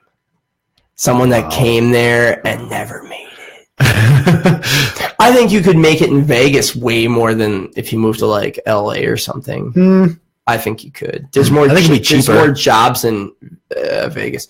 Yeah, you're right. I think there's more jobs in Vegas, and I think you and I would do okay in Vegas. I don't think you and me are LA. We're not LA. So we're too look Wisconsin. at us. We're Look too at how Wisconsin. we act. Look what we just talked about. I just Look did how that you one just voice. talked. Yeah. I They wouldn't. I'm just throwing all the blame at you. No, but it's rhetorical. No shit. It's fine. Yeah, I think Vegas would be cool with that. I think you and I would be like, we'd go there with like this big dream, and like 5 years later, we're like dealing at a casino. We're both like 100 pounds heavier, just like, We're not talking cards, we're talking drugs. there's 17. You're gonna hit on the 17, you fucking idiot. Oh god, 21. Oh, look it up at the camera, like, I don't know how he does it. Well, you know, every time you win, the dealer loses money. What? Not a bunch, but it doesn't look good. And if you win more, they change out the cards. Yep. They give them a fresh deck. Yep. Just to make sure. Then they bring somebody over to talk with you while you're playing, to distract you, to make sure you're not fucking cheating or something. Like if I wore this, if you went like that, they wouldn't check you right away because you got no sleeves. You're obviously not cheating. The baggier and longer your clothes, I might have cards in here. You don't know. And like, I could go like, I could have like my whole fucking, I could have like a Houdini contraption dispensing like aces and jacks and shit through my sleeve. Serious. After they trade out the deck and they talk to you and distract you while you're playing, they say, well, can we interest you in a free buffet? They'll give you something. If you keep winning after that, they get rid of the dealer and they bring in a different dealer. And then if you keep winning, then there's something wrong. Then you are cheating. Yeah. Then you are counting. You counting cards. But anyways, something I learned from my dear old dad. Yeah, there's no. He's still with us. Yeah. He totally said it like he was dead. No, I said I know that from dear old dad because he said, hey, bit of a gambler. I think I picked that up from him because, like, if I ever get to gambling, I gambled for 14 hours in Vegas straight. Wow. I didn't leave the chair. Huh. Yeah, I went down there at like 10 in the morning and I didn't leave till like fucking 2 the next day. I sat in the chair. The only time I left was to go eat. I went to different machines and I did table games and shit. I played craps and roulette and dice and all kinds of shit. But I gambled for 12 hours. Any success? Yeah, I gave myself a set amount of money. I think I took $300 to the casino. And I sat there and that it lasted me. I lost it all, but it lasted me that long. Dude, I had a fucking blast. I loved every second of it. It was so fun. I did. I love gambling. It's fun to me. Like wow. At one time I was up, sometimes I was almost out, and then I'd win again. And then there's sometimes where I was like, "You have $400 now. Just quit. Just quit." But it's the middle of the day, and it's true. There are no windows and no clocks. Everyone's got a phone. I mean, like, you can tell what time it is if you have a phone. But the trick is if you don't know what time it is or how it looks outside, you're fine. You don't think you don't know the concept of time, it vanishes.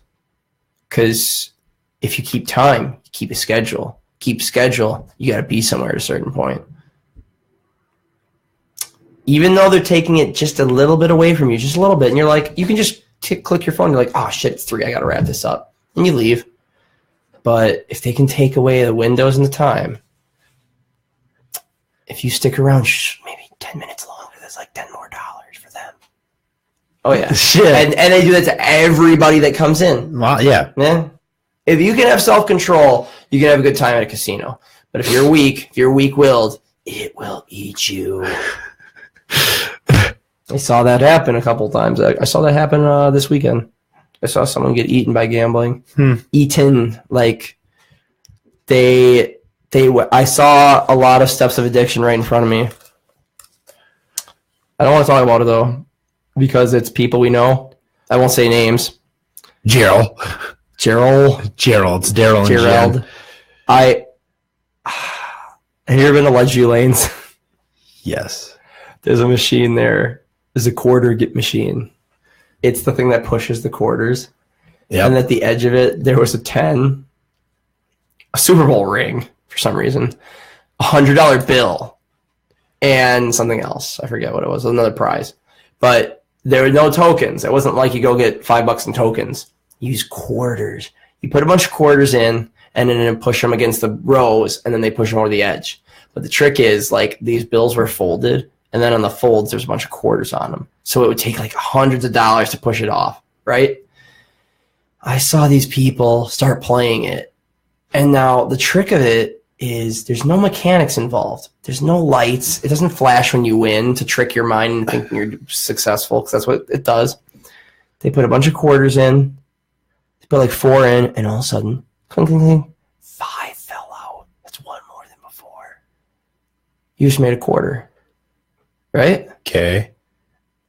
but that $100 bill moved that much.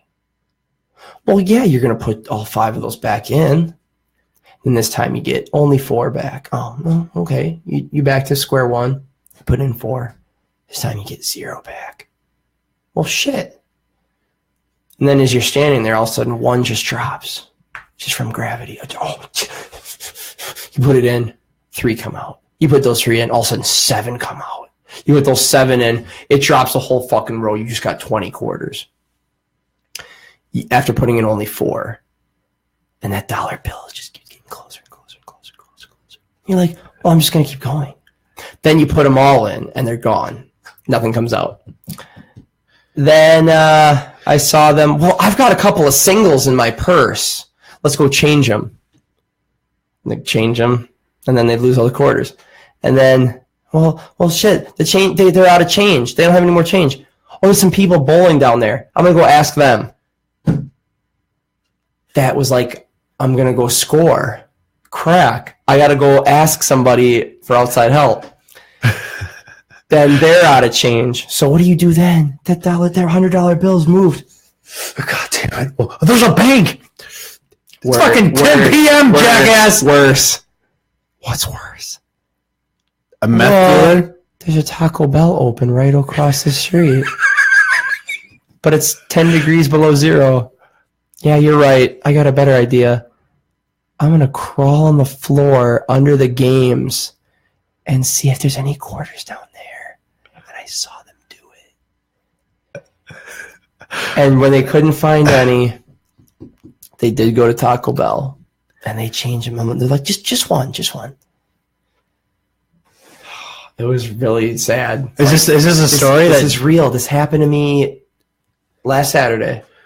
And again, this is perspective. This isn't us hating or anything. No. I've gone through it myself. Yeah. My question is, if you were to bring $100 worth of quarters to that quarter machine, would you get that $100? Fuck no. You need like $200-$300 worth of quarters. How does that even work, too, by the way? I'm confused. So first the table starts out with, let's say, 50 quarters. How does the bar or the venue get more quarters? Because you don't get charged for quarters. No. Do Do they empty it every day and get back to 50? The tape. Okay, do you know how this game is set up? It's like a baseball diamond, like set up like angle like this. Yep. The front of the machine is me. On the sides, there's holes. Oh, that's Quarters right. slide in. Yep. So yeah, they are actually catching some. Totally forgot about that. They are catching some. So they are profiting. It's just it's a quick little cash grab. Yeah. It's like all the arcade games on the side. Mm-hmm. Yeah. So I just want to say, like, I saw it happen and it was disgusting. And not disgusting. I kept telling them, I'm like, take it from somebody who's gone through this. Stop while you're ahead. They know you're talking about them? No, Oh. no, that was a Twitch notification. I follow a couple of people on Twitch for free. I don't pay money for that shit. I think I talked about my friend who actually pays money to follow people on Twitch. I don't. Some of them are subscription based. I mean, if you were that good, I mean, think about it. Wouldn't you? I'm not saying you would want to, but if we could, To watch somebody play video games? I'm sorry, I'm really against it. As a gamer, I'm fucking against it. It's not because I can't do it. It's just because, like, I don't think video games should be... I don't know. I'm not mad at Twitch for existing. I'm mad at the people who are dumb enough to pay money to watch other people. that's it. That's... Oh, no. I have 100% think every single thing in the world should exist. But if people are stupid enough to fucking partake in it, heroin... I said it. Heroin should exist. It should. Why? Because it's there. I mean, I'm not saying good that it exists. Wait a minute. No, it doesn't exist. It's Heroin manufactured, isn't it? Well, yeah, you know what I mean. No, then that's false. Let me. Okay. Now you're just saying there should be more drugs out on the streets. No. Yeah, I'm Trump's pawn. This mixer exists. Correct. Yep. How much you pay for it? I think $250. Okay. Is there a better one out there? There is. Do you need a better one? No. Okay, there But you go. if we did. You were smart enough not to buy the more expensive one. That doesn't mean that other expensive one shouldn't exist. But you were smart. You were not stupid enough to go in to buy the extra money mixer. Do you know what I'm saying? I don't think heroin's cool, by the way. No shit. No fucking shit. I hope no one gets that twisted. Heroin shouldn't exist. But the fact that, like, it does exist, like, heroin's a bad example. Let's say alcohol. Any alcohol, beer, whiskey, tequila, it should exist. It's fun. You're not going to fucking drink the O'Douls. Well, no, you're not. Exactly. I know somebody who does, though. I do. I don't, but I know somebody who does drink the O'Douls. Let's say your sole purpose, you just want to get drunk. You're not going to slam 50 beers and barely get a buzz. You're going to take a shot of Jack Daniels because it gets you there quicker. Yeah. But because you were smarter. Do you know what I'm saying? Yeah. Okay. It's called capitalism. There's many versions of one thing. But if you're smart, you can get the version that's best for you for the best price. There's better mics than this with booms. Thanks. I love these mics. Fuck off. It's an example. I know. God damn it. We have a viewer. Hi, viewer. Thank you for tuning in. This is yeah, caveman's. Here, I got a question for you. I'm listening. What is that grocery store that's across from Quick Trip on Rolling Meadows? Is it Aldi's? What is it? Aldi's? What is it? Mandela effect. What is it called? My lady friend and I talked about this week. Aldi's bitches. False. What is it? It's just Aldi. That's it. Everyone calls it Aldi's. Is it really just Aldi? It's just Aldi, dude. So, like, you never say, hey, I'm going to Walmart's. But saying Aldi, it just sounds fucked up. I agree. Just I've never been there, but I've always said, like, hey, yeah, Aldi's is over there. Just Aldi. Oh, man.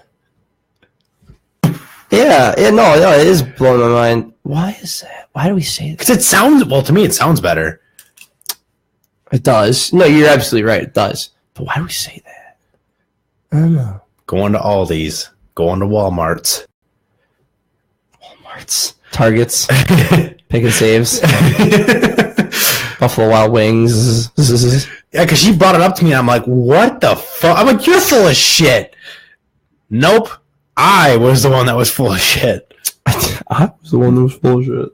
So just so you know, you're going to need to give me the SoundCloud password so I can upload that. And I didn't do it because I'm stupid and lazy, but I'm going to get a YouTube channel. I'm going to post all our fucking videos on YouTube. No! Why not? Wait, how? Can we extract the videos from Facebook? Or do we have to get another? I'm almost certain we could. Yeah? If we can't, then this one just won't be a part of it. Because I don't know if it costs money to YouTube. I used to do YouTube all the time. I've got like 6 YouTube channels I've forgotten about. You just have to remember to keep the copyright thing in check. Yeah, that I will have to do. I'll have to say I don't own. When I came out to Newfound Glory, technically it was less than I think 10 or 15 seconds.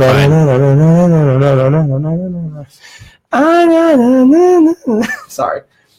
I've been listening to them a lot lately. What music are you listening to these days? Free beer and hot wings. That's not music. That's all I listen to. Okay, I gotta listen to them. You keep talking about them, and I want to listen to them. You think I'd like them? I think you'd love them. Okay, good. What movies have you seen lately? Anything? Deadpool, I think, was the most recent one that I watched. But for the most part, no. Nothing that's been out in theaters. With the holidays and stuff, it's just been hard to get to the theaters. No, I understand. Work's been kind of, work's been work. It's been work. We've been working a lot. Yeah. You know, and I think that's anywhere you go. Doesn't matter where you're they're trying to make year-end numbers. Yeah. I think. That's like everywhere, though. Yeah. What about you? But yeah, I try to watch like one thing a day. I used to watch like 2 or 3 movies a day. That was insane. Back when I would just come home and just plop on the bed and just, yeah. Click. This is a remote. Remember remotes? Yeah, right.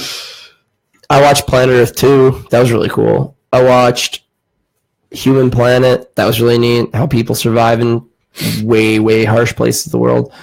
I started watching Godfather again because I bought the thing like months ago and I still haven't watched it.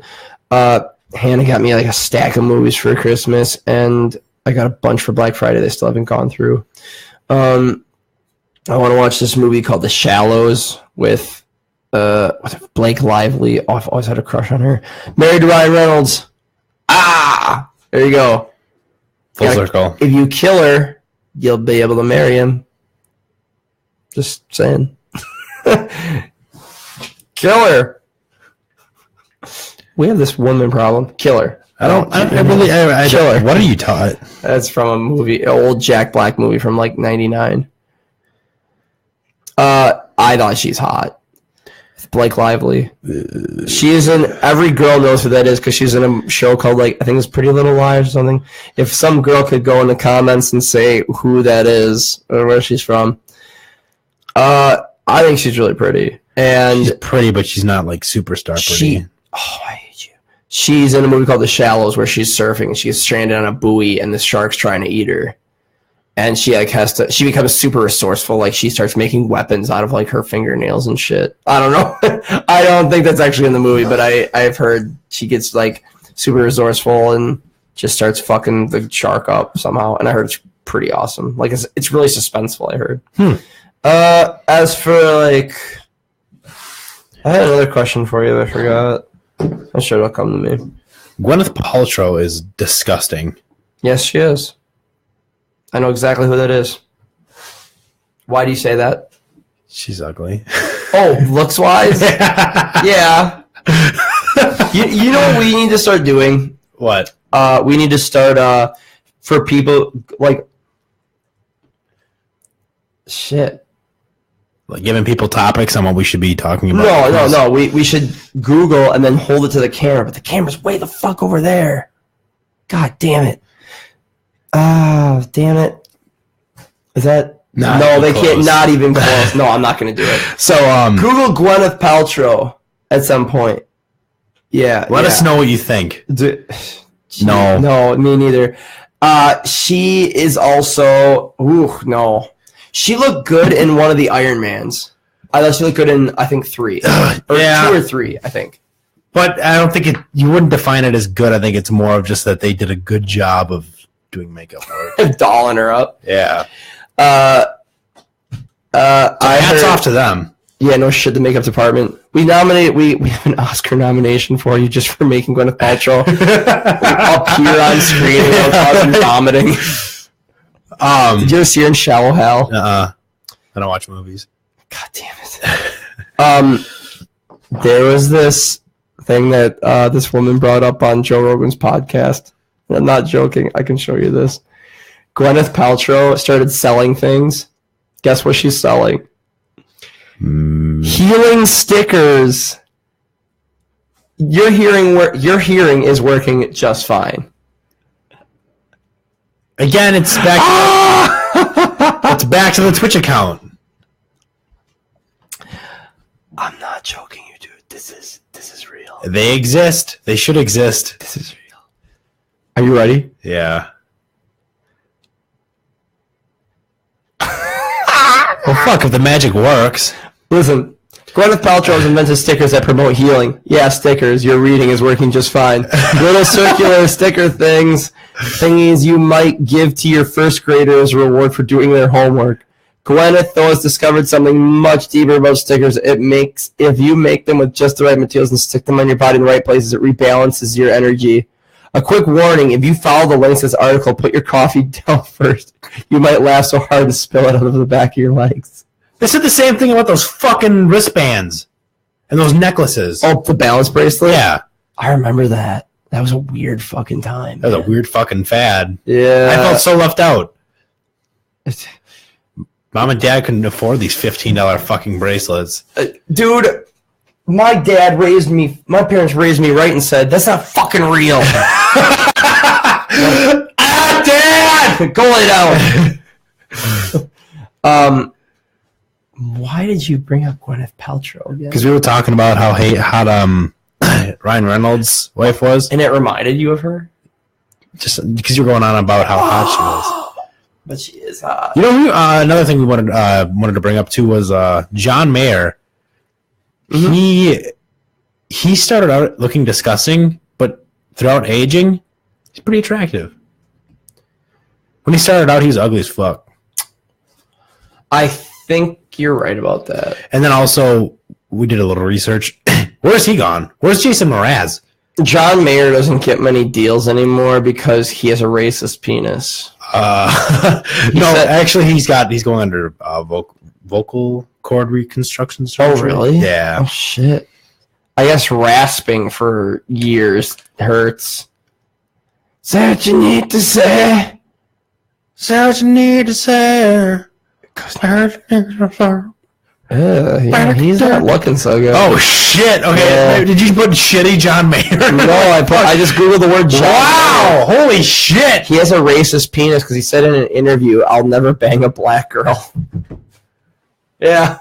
Yeah, they like you have a racist penis. What if you're saying it jokingly, though? What? What if you're saying that jokingly? I don't think he was. Oh. I don't even knew he was being recorded either. Like, interviewed, maybe. He's like, yeah, I don't want to fuck black girls. Maybe it was the girl that was trying to... Yeah, how many times... John Mayer, can I have sex with you? No, I don't fuck black chicks. I can't tell you how many times I've heard black girls at the bar saying, I don't want to fuck these crackers. Really? Oh, yeah. Huh. Oh, sure, dude. I hear so much shit like that. It doesn't bother me. It really doesn't. Because it's like, that's your style. That's your choice. That's fine. Like, you don't have to like everybody. You don't have to want everybody. I don't want to have sex with a guy. Sorry, Travis. I don't want to have sex with a guy. That doesn't mean I'm homophobic, does it? Don't even fucking answer that. No, I'm thinking of the way you're conveying it, because that raises kind of a couple questions. Like, is anyone truly racist then? Yeah. If it's a preference. If you want them to die for skin color. There's a difference between saying, I'm sorry, I don't like white people, to hooking somebody up to the back of your truck and dragging them around with their fucking eyes pop out. There's a difference between those two. Huh. Well, is that really what racism is then? How the fuck are we still on the air? How, after talking about shit like this? Yeah, right. Facebook is just like, you've been canceled. Zuckerberg himself just comes up and he goes, "Hey, you racist fucks." I'm a Jew. Is he? Oh, hell yeah. He's Jewish. Zuckerberg. It's not Weinstein. Weinenblatz. Is he really Jewish? Yes. What? Okay, I can tell you genuinely don't know. Yes, he's very Jewish. He I is. am surprised.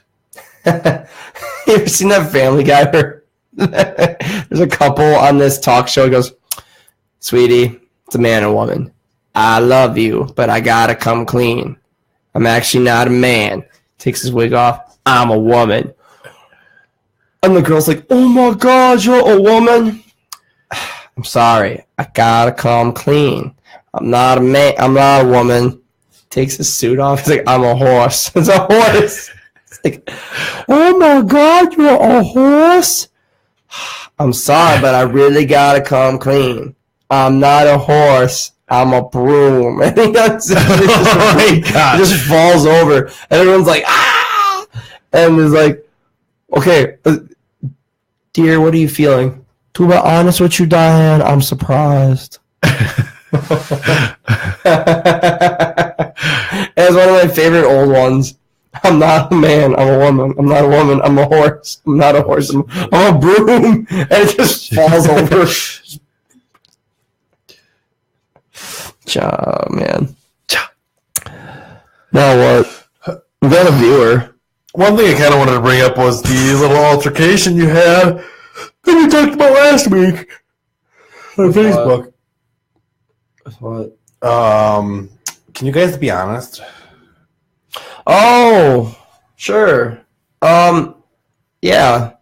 That, okay. She doesn't follow you anymore. No, she doesn't So even, you- she wasn't even my actual friend. So username. Her real name. Just kidding.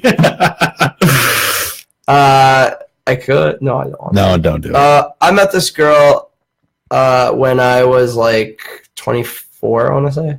And she was a friend of a girl that was dating one of my friends. So one night he goes, "Do you want to come out and hang out with me and my girlfriend and her girlfriend's friend?" I said, "Sure."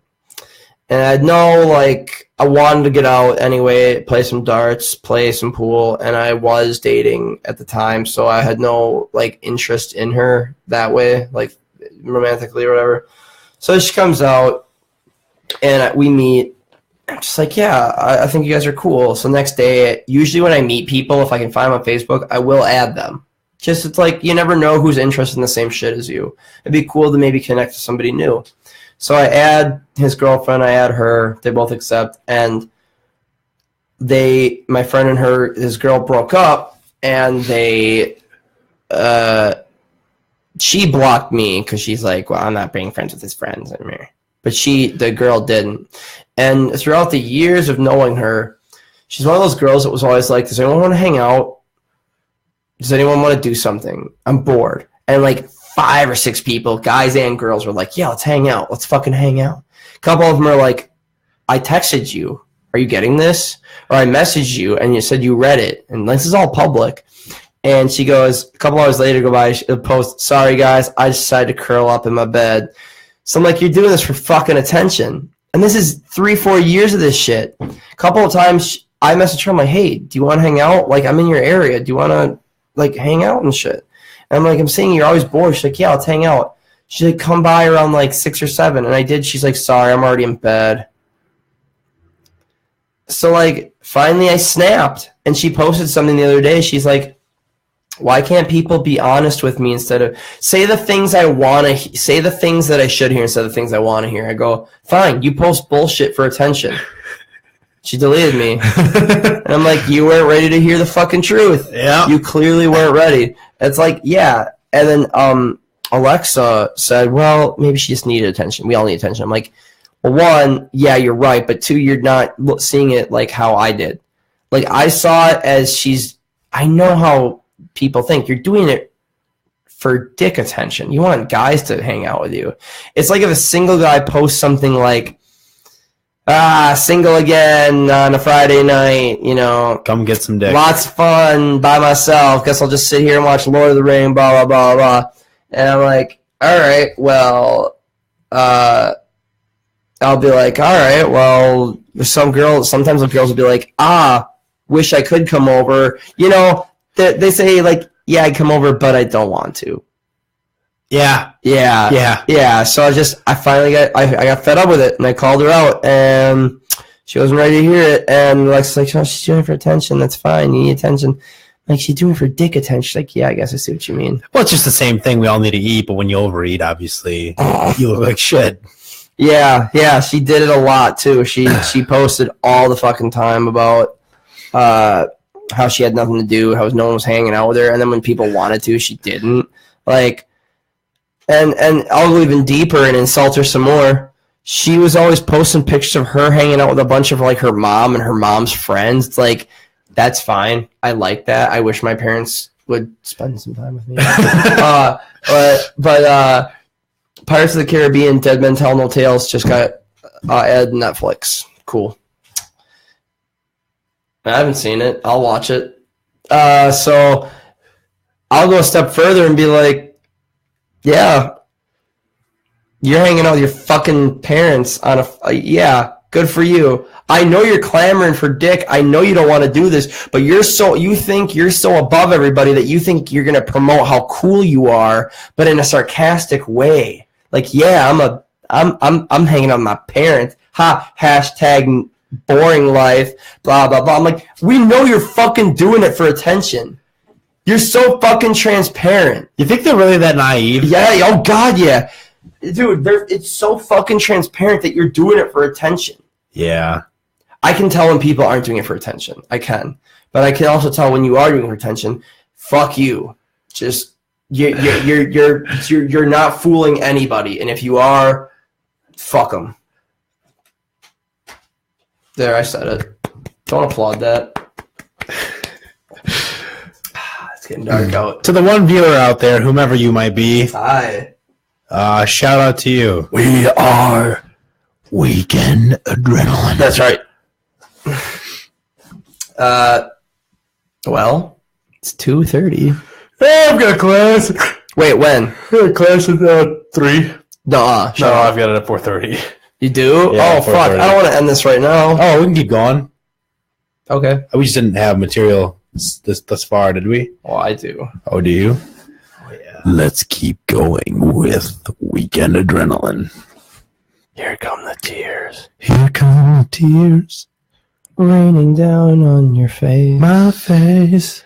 The face that you've had since you had one. I might have had one. So why don't we start a band? I don't know.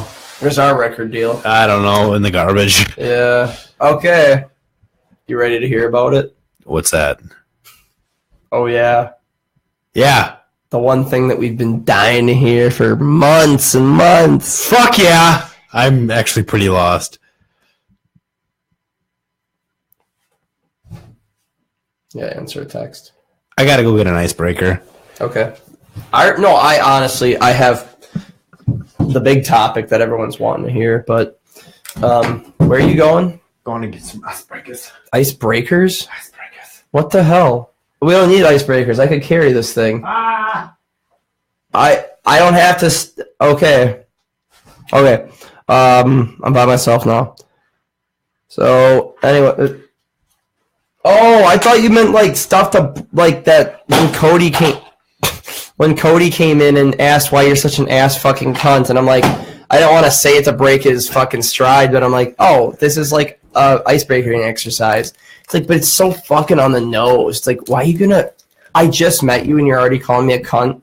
Well, that's just how it goes. I know. By the way, a big shout out to Cody or Louis Weiser. I'm sorry. He's not listening. He will be. If you are listening, hope everything's going well, and hopefully Mitch can have you on his show, see where you're at, and give us an update. Sure, man. I mean, I liked having him on. It's just like when he was like, "You're an ass fucking cunt." I'm like, Jesus. Like, oh, it's an exercise. Okay.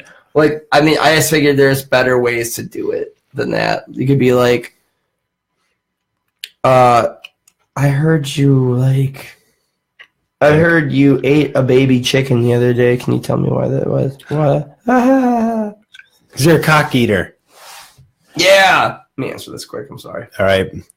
In a world where Mitch Connor texts on his phone is a world where Mitch Connor again texts on his phone this fall in some theaters only.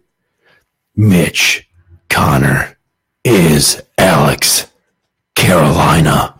Hey, man. Huh? Perfect timing. Okay. Do you want to hear why I'm not in IT anymore? No. They actually, we all fucking do. Yeah, I was gonna say no one does, but I know you do because I've been like, I'll tell you, and then I never do. God, how much time do you have?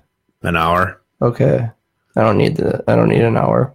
All right, this is gonna be a story about. A story is going to be called. It's going to be going from innocence to experience. Okay. That just so happens to be the theme of Hotel California. So I'm kind of like the Eagles.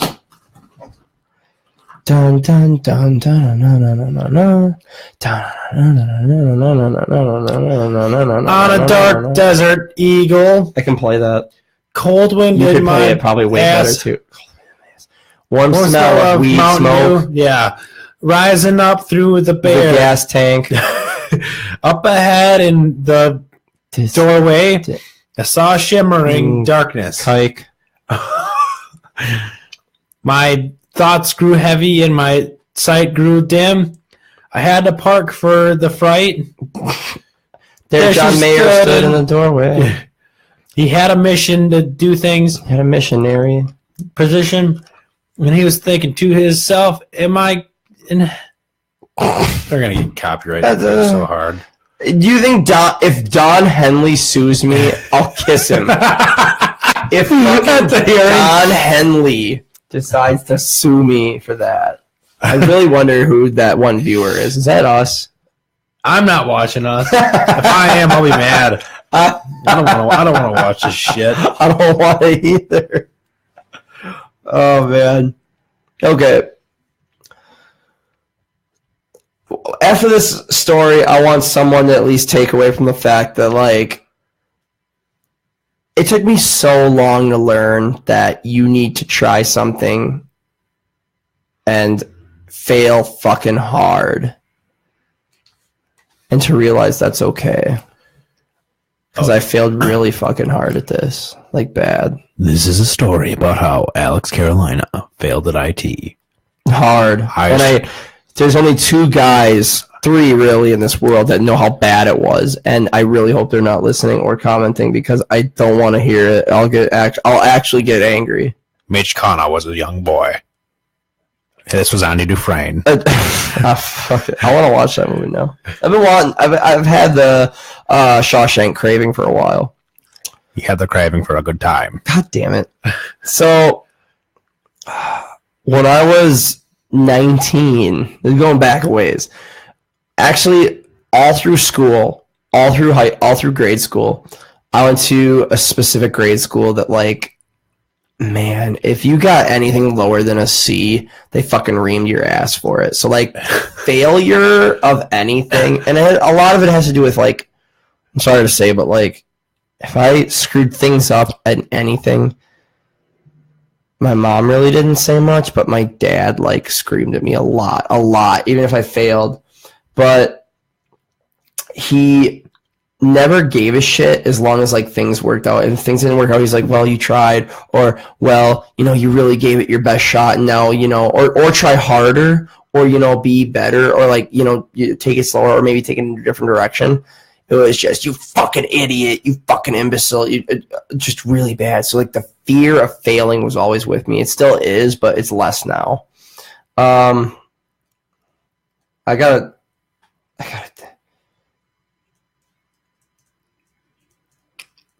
tell him, like, I can't keep stopping. So, anyways, like I have this major fear of failure because like it just hurts. It just fucking hurts. Like crippling. Like I don't like saying the word, but anxiety over like failing. So I get to be 19. I have no fucking clue what I want to do with my life. I'm working at McDonald's, and my mom is like, "You're gonna go to school. You're gonna finish it too. I don't care what you go for." Well, that's not a very good way to start. Just go and like figure it out on the way. That's not a good direction to go in. So I go to school in 2009, the fall of 2009, at Marine Park in business management. That's the fucking course that everybody takes when they don't know what they're doing, but they want to be in school. Okay? And it's the biggest sign-up course, but the biggest dropout rate or switch. And I end up going for like a solid year, solid 2 semesters. In that time, I met my best friend's sister at the time, and we started dating. And she started going to school too, but like we didn't have any classes together, but we always like meet up, and it was really nice. And like she did way better at school than I did, and she was always telling me about it. And like I was just really struggling, and like I had a pride issue back then, so like I was always ashamed to like be around her, so that probably didn't help our relationship. I was always depressed and like, well, why can't I do better? Why am I not as good as you? And I just depressed all the time because I was shitty. So I decided to change my major and become a psychologist. So I dropped out of Marine Park and went to UW-Fondy for a semester. I hated it because I was like the old man. I was 20. Everyone was also like 17 or 18. I was 20. And it was like high school too. It sucked. It fucking sucked. And I had to take Spanish. I didn't want to learn a foreign language. I have no desire. I didn't back then. I didn't want to fucking learn it. I dropped out of Spanish like almost right away, like 3 classes in.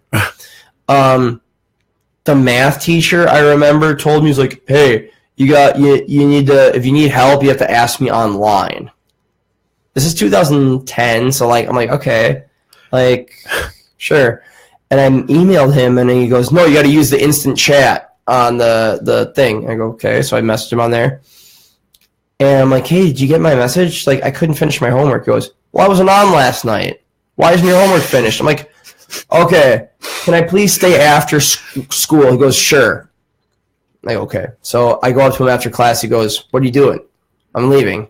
I'm like, "No, you said I could stay." He goes, "Yeah, but not tonight. My wife is making chicken and rice. It's my favorite. I swear this is all fucking true. Before you think this isn't true, this is all true. All of it."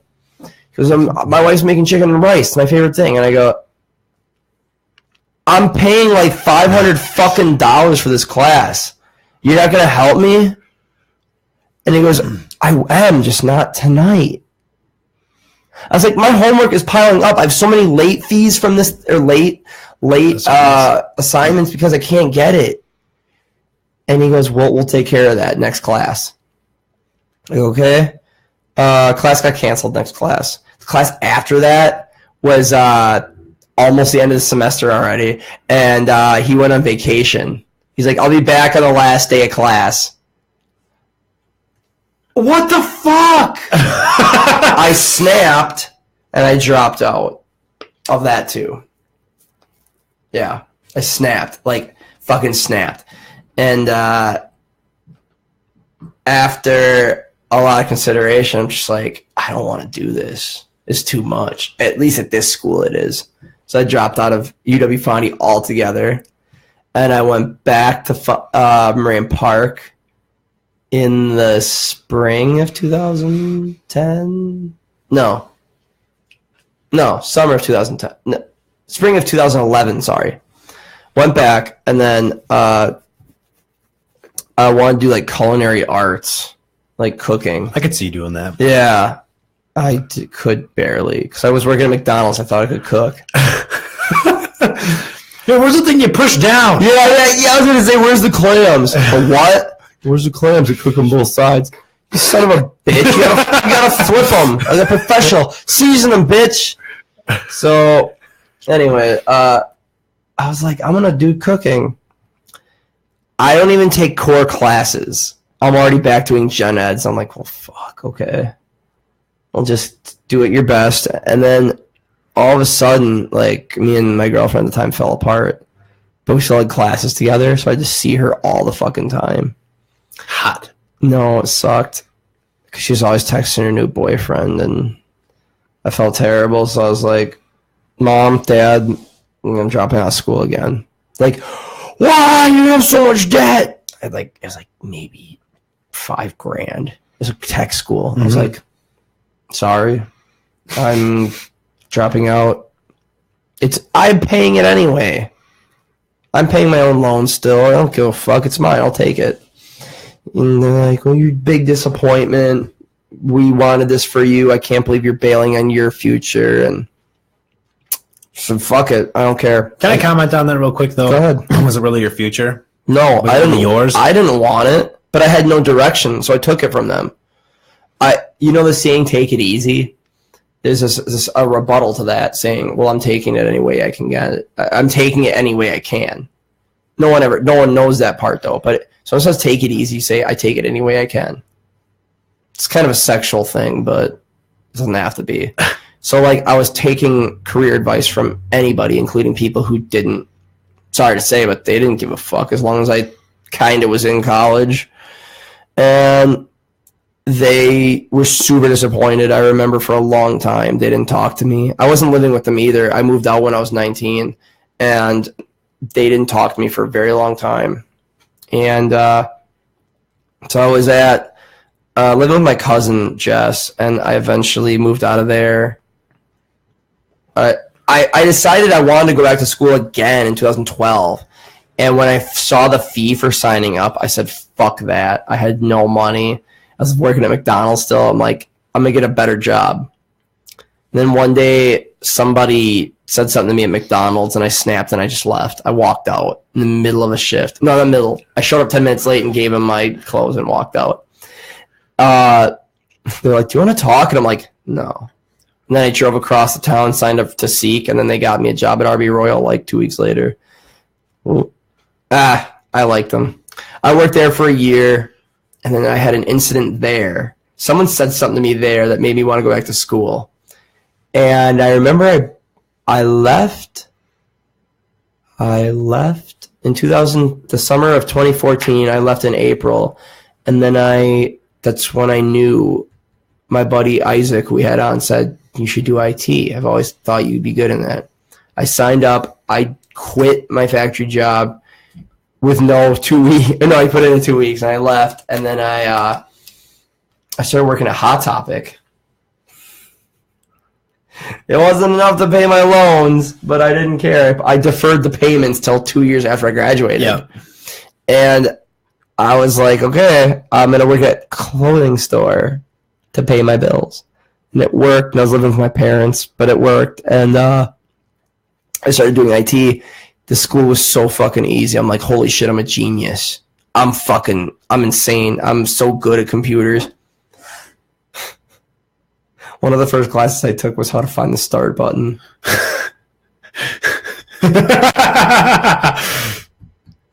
So I was like, they're like, yeah, it's in the bottom left corner. It was like remedial tech. It was like people who were like 60 that were trying to work more and they needed computer training. I meant like how to save a document, how to start a document, how to type. Dude, I was like running circles around these people. I'm like, oh my God, I'm a fucking genius. I was born for this. And then I got into it. And I was like, it's still easy. I'm still really good. I was doing troubleshooting and Googling and like, I'm so fucking good at this. And a year into it, it's 2015. One of my professors starts the class, and I'm sitting with this guy in the back. It's actually my ex-girlfriend's cousin.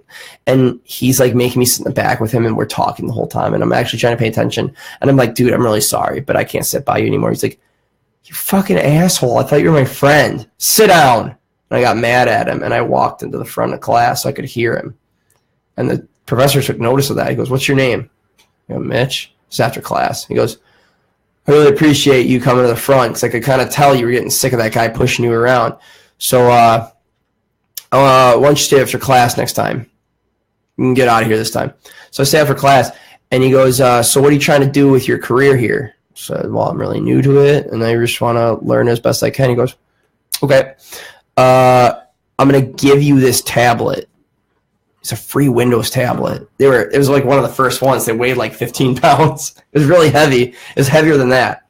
One of the first Windows tablets that were heavy as shit.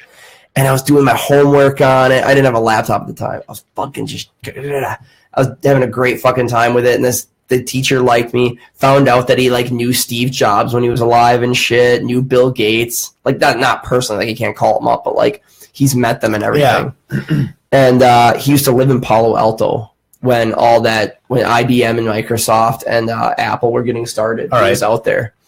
And he was like, I was telling everybody, I'm like, yeah, I'm hanging out with my buddy, with the teacher. He goes, dude, you stick to him like fucking glue because he's going to get you a job. It's like, holy shit, really? I have no experience. She's like, doesn't matter. He'll get you in the door. You get experience on the job.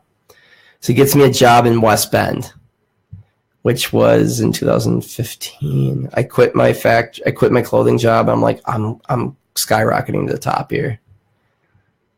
And when I get there, they're like, well, you're going to start off as an intern. You're going to make $10 an hour. And after 90 days, full time for you, babe. You're going to get all the benefits. You're going to get 40 hours a week. No, I was already working 40 hours a week. You can do more if you want. You're going to make so much money. And you're going to have so much fun doing it. You have your own office. At 90 days, they decided, they're like, you're going to stay here, but you're going to be an intern the whole time. I was like, why? What about money? What about all this shit? And they're like, we let you do everything here. So you're going to learn. Meaning you're going to touch the server. You shouldn't touch a server unless you've been doing IT for like 5 fucking years, I think. A server could melt down an entire organization. You make one mistake, you can bring down a business. You can. And I didn't want that kind of pressure. So I started getting really like nervous about shit. I was starting to not be able to help people. I would freeze up. I would panic. I would get really angry. And people would be like, fix my phone. I've never touched this kind of phone. And I'm trying to fix it on the fly. And they're like, just give it to me. Fine. You can't do it. I thought you were in IT. And then I realized it was going downhill when I told this one girl, I'm like, why don't you fucking fix it? That's how you knew. She happened to be very good friends with the daughter of the owner of the place too. Yeah. So she's like, fix my phone, and I couldn't do it. She had a horrible fucking attitude, and you know me, if you have an attitude for no reason, I snap like that, like a piece of grass, and I go, why don't you fucking fix your phone then? My boss heard about it, and he's like, you're insane. You can't fucking say that. You are literally stupid. And he said a lot worse than that, but that's what I'm going to say on air. After a while, I started losing my patience a lot. I started, it just wasn't a good setting for me. I had to kind of tell myself what to do. If I got an email saying, hey, we need you in the East operating wing, I had to go there and be like, well, what's going on? Well, the printer's not working. Okay. And I fuck around with it. And that place was so cheap. They had so much secondhand stuff. I'm like, well, it's just broken. They're like, that shouldn't be in your vocabulary. You should just fix it. And one time I found out the cable was out, and I spent 5 days trying to fix the cable. I was on the roof, 10 stories up in a hospital, fucking around with no harness on the fucking antenna. No, this is all true. All fucking true. And I fucking find out they didn't pay their cable bill in almost a year. And that turns out my boss, who was a good negotiator, just kept getting free cable from these guys, and they finally just snapped and were like, you guys can't have cable till you pay. Hannah joined. Hey. Hi, honey. So he goes, He's like, oh, well, I'll have to call them up now and try to get a couple more months.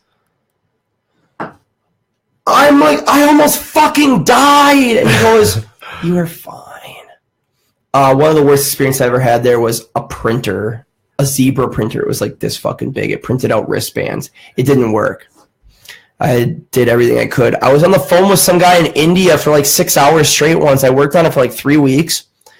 And finally, someone in Chicago, like I had to pay these people, and he trusted me. He gave me the company credit card to like pay this guy like $5 or $10 a minute to help fix this fucking printer because it was that important to them. I can't handle that kind of pressure, especially new. I'm so new. They're like, yeah, this is like a 2005 printer.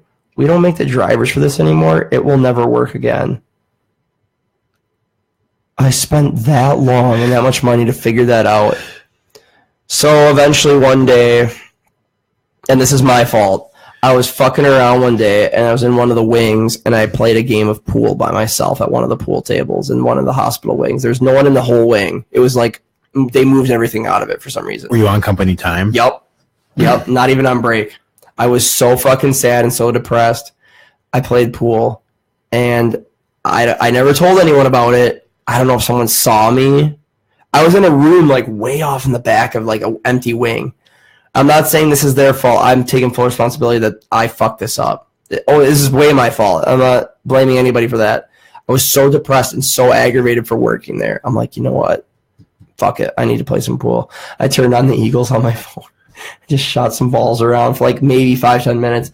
And like a week later, he goes, someone told me you're playing pool and you weren't on break. And I'm like, yep.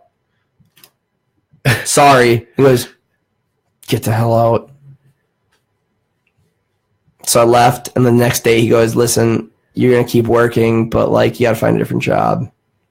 And I did, and then I left. And then this time it was installing internet. Little company in Oshkosh. And I used to go into work at like 7 in the fucking morning every day. And I would climb up on roofs in the middle of like winter and almost fall off and install like drill into people's roofs and install dial-up internet for people who Charter couldn't get to. Yep. Yeah, the trainer was an asshole. He had never trained anybody, and it didn't help that I also like knew him, and he was just a total fucking asshole, dude. I never got along with him, and then I didn't really know the shit much. They said on-the-job training, and a lot of these guys didn't even go to school. The guy training me never went to school. I did. I technically knew more than him, but he just knew it better than me. Were you really even doing anything in your field technically? Yeah. Sometimes I would get phone calls, and they're like, my internet's down. I have to help them over the phone. That was really hard. Like, because I couldn't see in front of them. Like, there's a couple, I'll save it for later, but helping people over the phone is way harder than you think. I'm sure you've had to do it. Mm-hmm. Yeah, it's not easy, especially when you can't see it. Like, FaceTime's a fucking godsend for that. I've helped people with FaceTime, but I've never, like, it's hard. After a while, I worked there for, like, almost 3 months. I'm like, I can't. It's just not for me. Like, I'm going nowhere. I'm getting nothing. Can I ask you, yeah, go ahead. When you work for this last company, you do not have to answer this over the air, but how much were you making doing the cable dial-up thing? I think my starting was like 14, 15 maybe. And then once I met my 90 days, I'd go up to 20. Oh. Yeah. Well, we were up on roofs, so like we could fall and die if we really, if it. What about your last job? What's the potential there? Oh, the West Bend job? Yeah. That was like a startup. It was 8 years old. That's not a fucking startup anymore.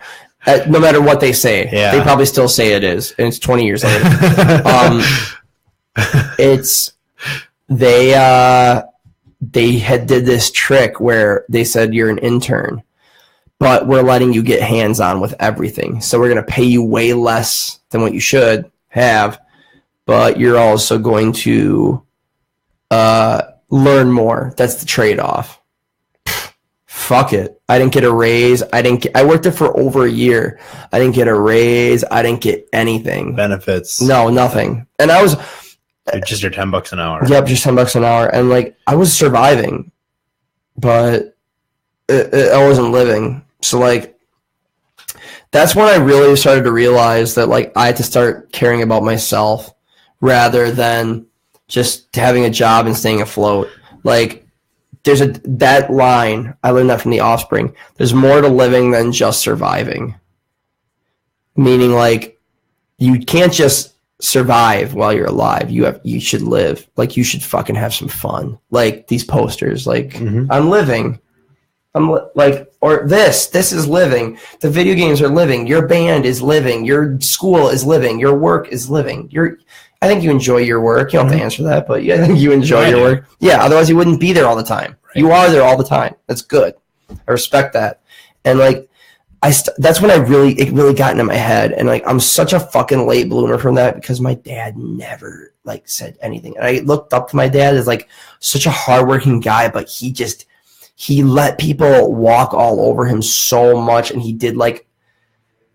took a lot of shit for no reason. There was no reward for how much shit he took.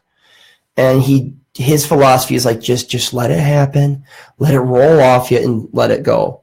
I'm more of like, if something hits me, I go, well, hey, like either I'll try to talk about it or it's fucking go time. Yeah.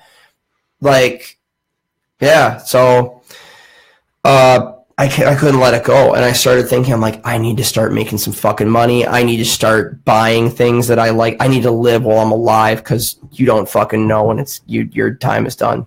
So I quit this. One day my boss calls me in at the internet place. She goes, how you doing? I'm like, eh. And she goes, yeah, I know. She goes, you're not enjoying it. I know. I can tell. You're not getting it. You're not even close to where you should be. Straight up just said that. She goes, you're a really nice guy and we love you, but like you are not even close. I love you. That's why I'm being honest. You're not even close to where you need to be right now. And I remember like I turned away from her and I started like my tears, my eyes welled up and shit. And she's like, if you cry, you're going to make me cry. Mitch, I'm so sorry. You're such a nice guy. And I'm like, I just looked at her. I was more anger than sadness. I was more angry at myself. Wait, she brought you into the office or this was over the phone? Oh, this was face to face, but nobody else was around. Okay. We were behind a closed door. Okay. And she, like, I didn't cry. I almost did, but I didn't. And I just kind of looked at her. I went like this, like how I'm sitting now. So I looked at her. I went, and she started crying. Like she just went, I'm sorry. And she's it was not fake. I could tell. And I just sat there and just waited for her to stop. Just kind of, because I was mad at myself because I'm like, I can't fucking, why am I doing this? I wasn't even done with school yet. I wasn't even done. And I already knew this wasn't for me. So I have like so many loans out for this education that I have no interest in using. I already knew. So like, I remember she goes, I'm going to give you 2 more weeks. What you do with those weeks is up to you. If you want to try really hard to catch up or if you want to find somewhere else to work, you just let me know when it's time to do something. So about a week goes by and I remember my trainer and I hope he is related to somebody we know. And if he hears this, I hope he fucking hears because I fucking hate his guts because of this. We were driving back from an install. It's like a 45-minute drive home. And he tells this just as we're leaving. So we have just the perfect amount of like half hour to fucking, we have the perfect amount of half hour just to like stew in this. He goes, so you're going to school for this? He goes, I'm like, yep. And I already know there's tension between us. And he goes, no offense, but are you fucking awake during those classes? And I looked at him and I go, sometimes. And he goes, he's driving, and he just kind of just shook his head and went, and I didn't say anything to ever again. because the next day I came in. I was late, didn't give a fuck. 20 minutes late. I saw him, and the last thing I said to him was like, "Oh, damn trains." And he goes, like, didn't even want to look at me and say hi. Yep. I walked in, and I sat her down. I said, "I'm leaving right now." She goes, right this second? I go, "Yeah, I'm sorry. I really tried." She goes, "I know." I took all my stuff off, and she walked me to the door. No one really saw. Everyone was on their phones and shit, like on the company phones. Yeah. No one saw. And she walked me to the door. She hugged me, and she goes, "I really wish you good luck." And I walked out, and she stood there while I left. She like stood in the door and watched me leave. Like I really enjoyed her as a boss. It just didn't work out. I left in May of 2016. I went for a long time without a job, like about a month, and I made a decent amount of money, so I sat on that. And still my parents. I moved out. I moved into my buddy Josh's place for a little while, and so I started calling this temp agency. I won't say what it is because they're pretty highly respected, but not by me. It's a temp agency specifically for IT jobs. Okay. Do you know what it might be? I have no idea. Okay, that's fine. Moving on. And I called them like 3 times in a week once, and I said, like, well, why aren't they fucking answering? I called them once a day for 1 week, and I started doing 3 times a day. One night on Friday, it's like 4 p.m., and I'm just sitting, and I'm just like, I said, if I don't hear back from this shit, I'm going to factory again. Like calling, phone's ringing, nothing's picking up, and right as I'm about to go like this, as to just put the phone down, you go, "Hello?" I go, "Hello? Who's this?" She says, "This is so-and-so. Who's this?" And I'm like, "I've been trying to get a hold of you guys for 3 weeks." I almost said fucking. I didn't want to start it off. Yeah, right. And she goes, "Oh, I'm so sorry. I never even saw a voicemail or anything." I always leave voicemails. I just like it's better than not. Yeah. Right. Yeah. So I was like, "I've been leaving voicemails every day." She's like, "Oh, I'm sorry." I'm like, "Oh, I'm calling the right number." And she goes, "Well, did you try this number? This is my other extension." I go, "Listen, I don't care. Am I talking to blah, blah, blah with blah, blah, blah Incorporated?" Yep. "Well, yeah." I said, "I've been trying to get in touch with you guys for like 3 weeks. I need a job." She's like, "Well, we can certainly help you." Thanks. No, she starts working. I tell her like who I am. She looks me up. She finds me on LinkedIn, on Facebook. Yeah. She compiles all this data. She goes, "Okay." And I answer like 20, 30 questions over the phone, like to just narrow it down. And a couple of days go by. She calls me up. She's like, "I got this gig for you. What do you think?" I listen to it and go, "No, thanks. I don't want that." And she does it next day. And she goes, "This is like in Sussex or something, way, way south." And I said, "Listen, I don't want to drive more than an hour unless I'm getting paid like more than 10 an hour. Because I'm not doing that to my gas tank. I'm sorry. I'm just not going to do it." Right. So she goes, "Well, you can't keep turning down jobs from me." I said, "Yes, I can." She goes, "Excuse me?" And I wasn't being a dick. I'm like, "I've gone through other temp agencies and I've turned down plenty of jobs. I know I'm your money." Oh my God. I said that. I was like, "I know I'm your money. I know that if you don't get me a job, you don't get commission. So I'm going to say no to this one. I'm not going to dick you around. I'm not just going to keep saying no. But I'm not doing that one." I said, "I'll do something closer." I said, "I want it under an hour drive. Get me that. I'll do it." So she goes, "Okay." A couple days later, "I got you one in Appleton.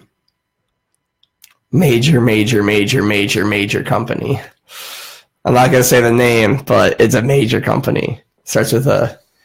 it rhymes with... So do a really bad Richard Bastion one when he hit Larry Bean for Dairy Queen. It rhymes with Clivent. Okay. Yeah. Yep. Have you ever seen that building? Yep. It's like something out of the fucking future. Yeah. Dude, the inside's even cooler. the walls are like made of crystal glass. It's really cool. So like, you're gonna work there. I was like, holy shit, you serious? I'm like, yeah. You want to start in like 3 days? I'm like, sure. I go down there. I get interviewed by 2 guys. Like, they're like in their 40s or 50s, but they're all like hipstered out. They got skinny jeans, but they got guts, like big fat guts. They got skinny legs, but big fat guts because they're old and have kids and they got gray hair. And they have tablets, like they're walking around with tablets like this. You know, like they just have them. It was obnoxious, and I'm just like, I already know. I'm like, this isn't gonna last. I'm gonna say it. I was like, oh god, look at this fucking faggots just walking around with their fucking skinny jeans. It's like they are. Like, that's what I associate with them. Like they're uppity and they weren't gay. They were both married with children. Just saying, like they gave off the vibe of just like they're prissy dudes. I'm like, these are not the dudes I want to hang out with. I'm almost done. I'm sorry. I know this is really long, but at least I want us to talk about it, right? And you'll know. And so, like, as it goes on, I get interviewed, and they're like, we'll give you a call. And I'm just like, I thought the interview went pretty good, but if I don't get called, it's like, oh, get something closer. It's like a 55-minute drive. Yeah. It takes 20 minutes just to drive around the block. It's like 20 acres of land that thing's on. It takes 5 minutes to drive up to the fucking building. So I'm glad that you know that building because it's hard to describe to somebody who's never been there.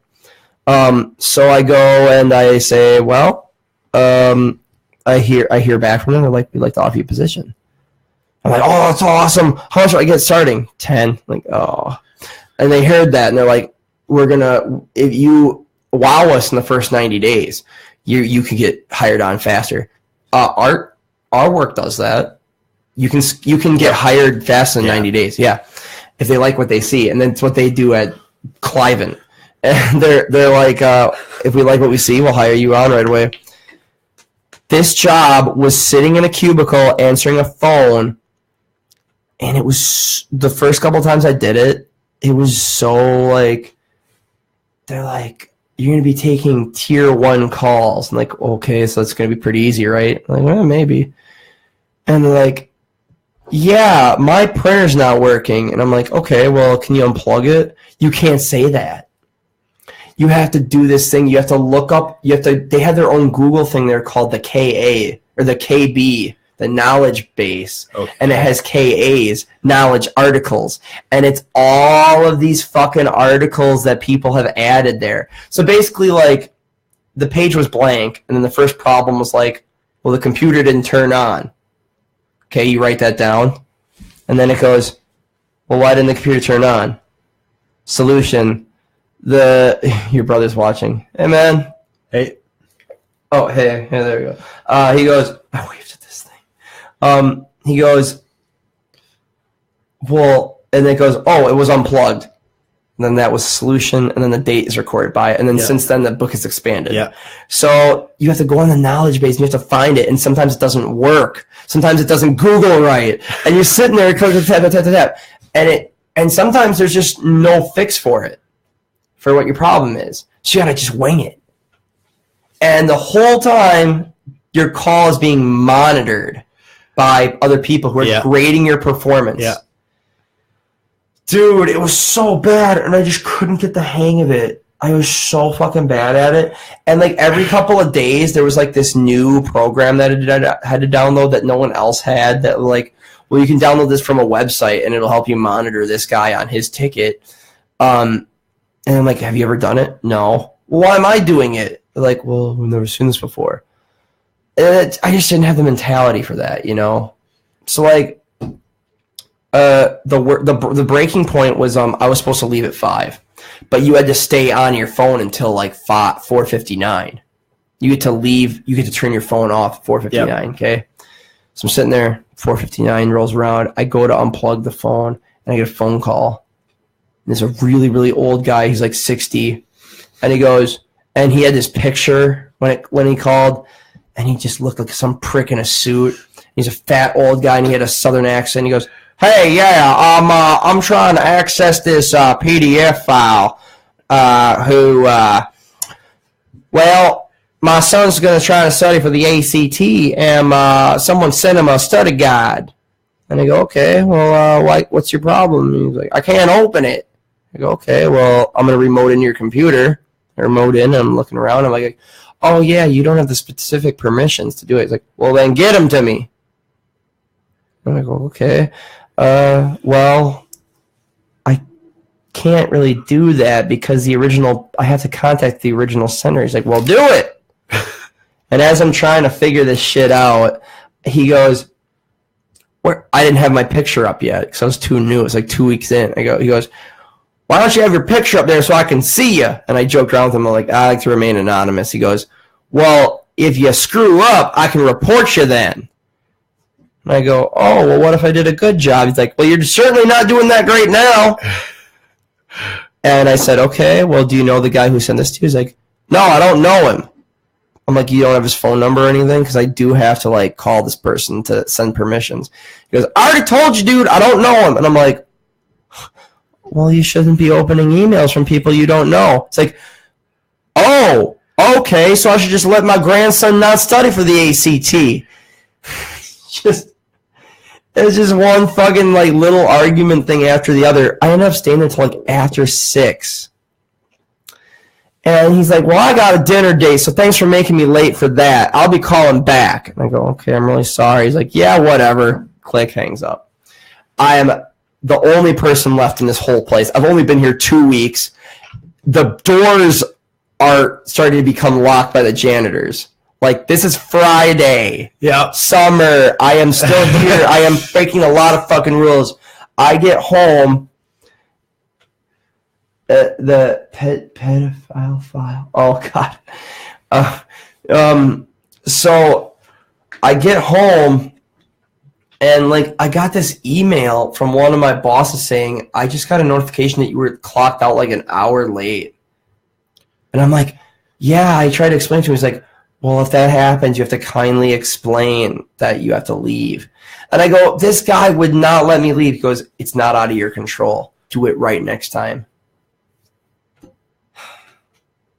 Next day, I think I worked one more week, and I was, like, telling her the whole week. I'm like, dude, I can't fucking do it. And this is right after I got let go from my other 2 jobs. Yeah. So not only is my family pissed off at me, I'm pissed off at me. She, thank Christ, like, supported me mostly, because it's hard not to look at that and be like, well, you're just lazy. You just don't want to work, do you? I'd say that too. I did say that to myself. I did a lot of, like, I don't care how much of a pussy it makes me sound like. I cried so much during that time. I thought I was the worst person ever. I thought I was a fucking leech on society. I thought I was just a piece of shit because I took out all these loans, and now I know that I'm not cut out for it, and I felt terrible about myself. So I walked in. It was like Friday. And I remember talking to one of the guys that worked there for 2 years, and they never hired him on, but they didn't let him go. He's been an intern for 2 years. He's got kids. He makes $10 an hour with no benefits. It's like, yeah, my wife makes most of the money. Yeah. And, like, that's fine, but, like, I want to make money for myself. I want the pride of at least knowing that I can take care of myself. So I remember telling her, I'm like, I'm quitting today. I'm sorry. And she worked in Appleton at the time, I think, too. So she met me. I said, go to this so-and-so restaurant. I'll be there around 12:30. I go in. It's like 9. I go in, and I log in everything, and I make sure none of my personal information's left. Yep. I wipe everything, and I look at my buddy who is, like, I met in college, and I go, dude, like, are you going to work overtime? He's like, yeah, you really should. You got to catch up learning to this shit. Like, you're nowhere where you need to be. And I go, yeah, I'm thinking about it. And our boss is walking around asking about overtime. And he's like 3 cubicles away. And I looked at him.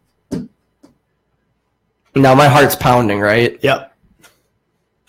I grab all my shit. And right as he's coming around the corner, I just got up and left. I walked out the fucking door. I left all my stuff there. I got a phone call from that, both of my supervisors with voicemail saying, like, where are you? What happened? What's going on? I got a phone call from their boss saying, like, your employee file's been closed. You aren't allowed back near this place anymore. And then I called up the person at the employment agency that set me up with this. She goes, I had to pull so many strings for you. I'm on my day off. I'm with my fiance. We were having a good day, and now you ruined it. You ruined my good day because you are, this is going to be a black spot on my record. I've never had anyone just leave like that. Go finish out the day. And I went, no. I was like, I'm not going back there. It's like, what's wrong with you? Why are you being like this? And I was like, I didn't like it. And I got to do some soul searching. She goes, soul search on your own time. I don't have time for this. Go back and finish it so you can at least say you finished out the day. And I said, all right, listen, lady, I don't need a lecture from you. Just tell me what I need to do to get free from this fucking contract. She goes, drop your badge off the office. I said, okay, bye. I hung up. And I went to the office, and this woman goes, are you Mitch? She goes, I'm like, yep. She goes, yeah, I need your badge. It's really cute, girl. And I gave it to her. I said, bye. She didn't say anything. I got a call like 2 hours later.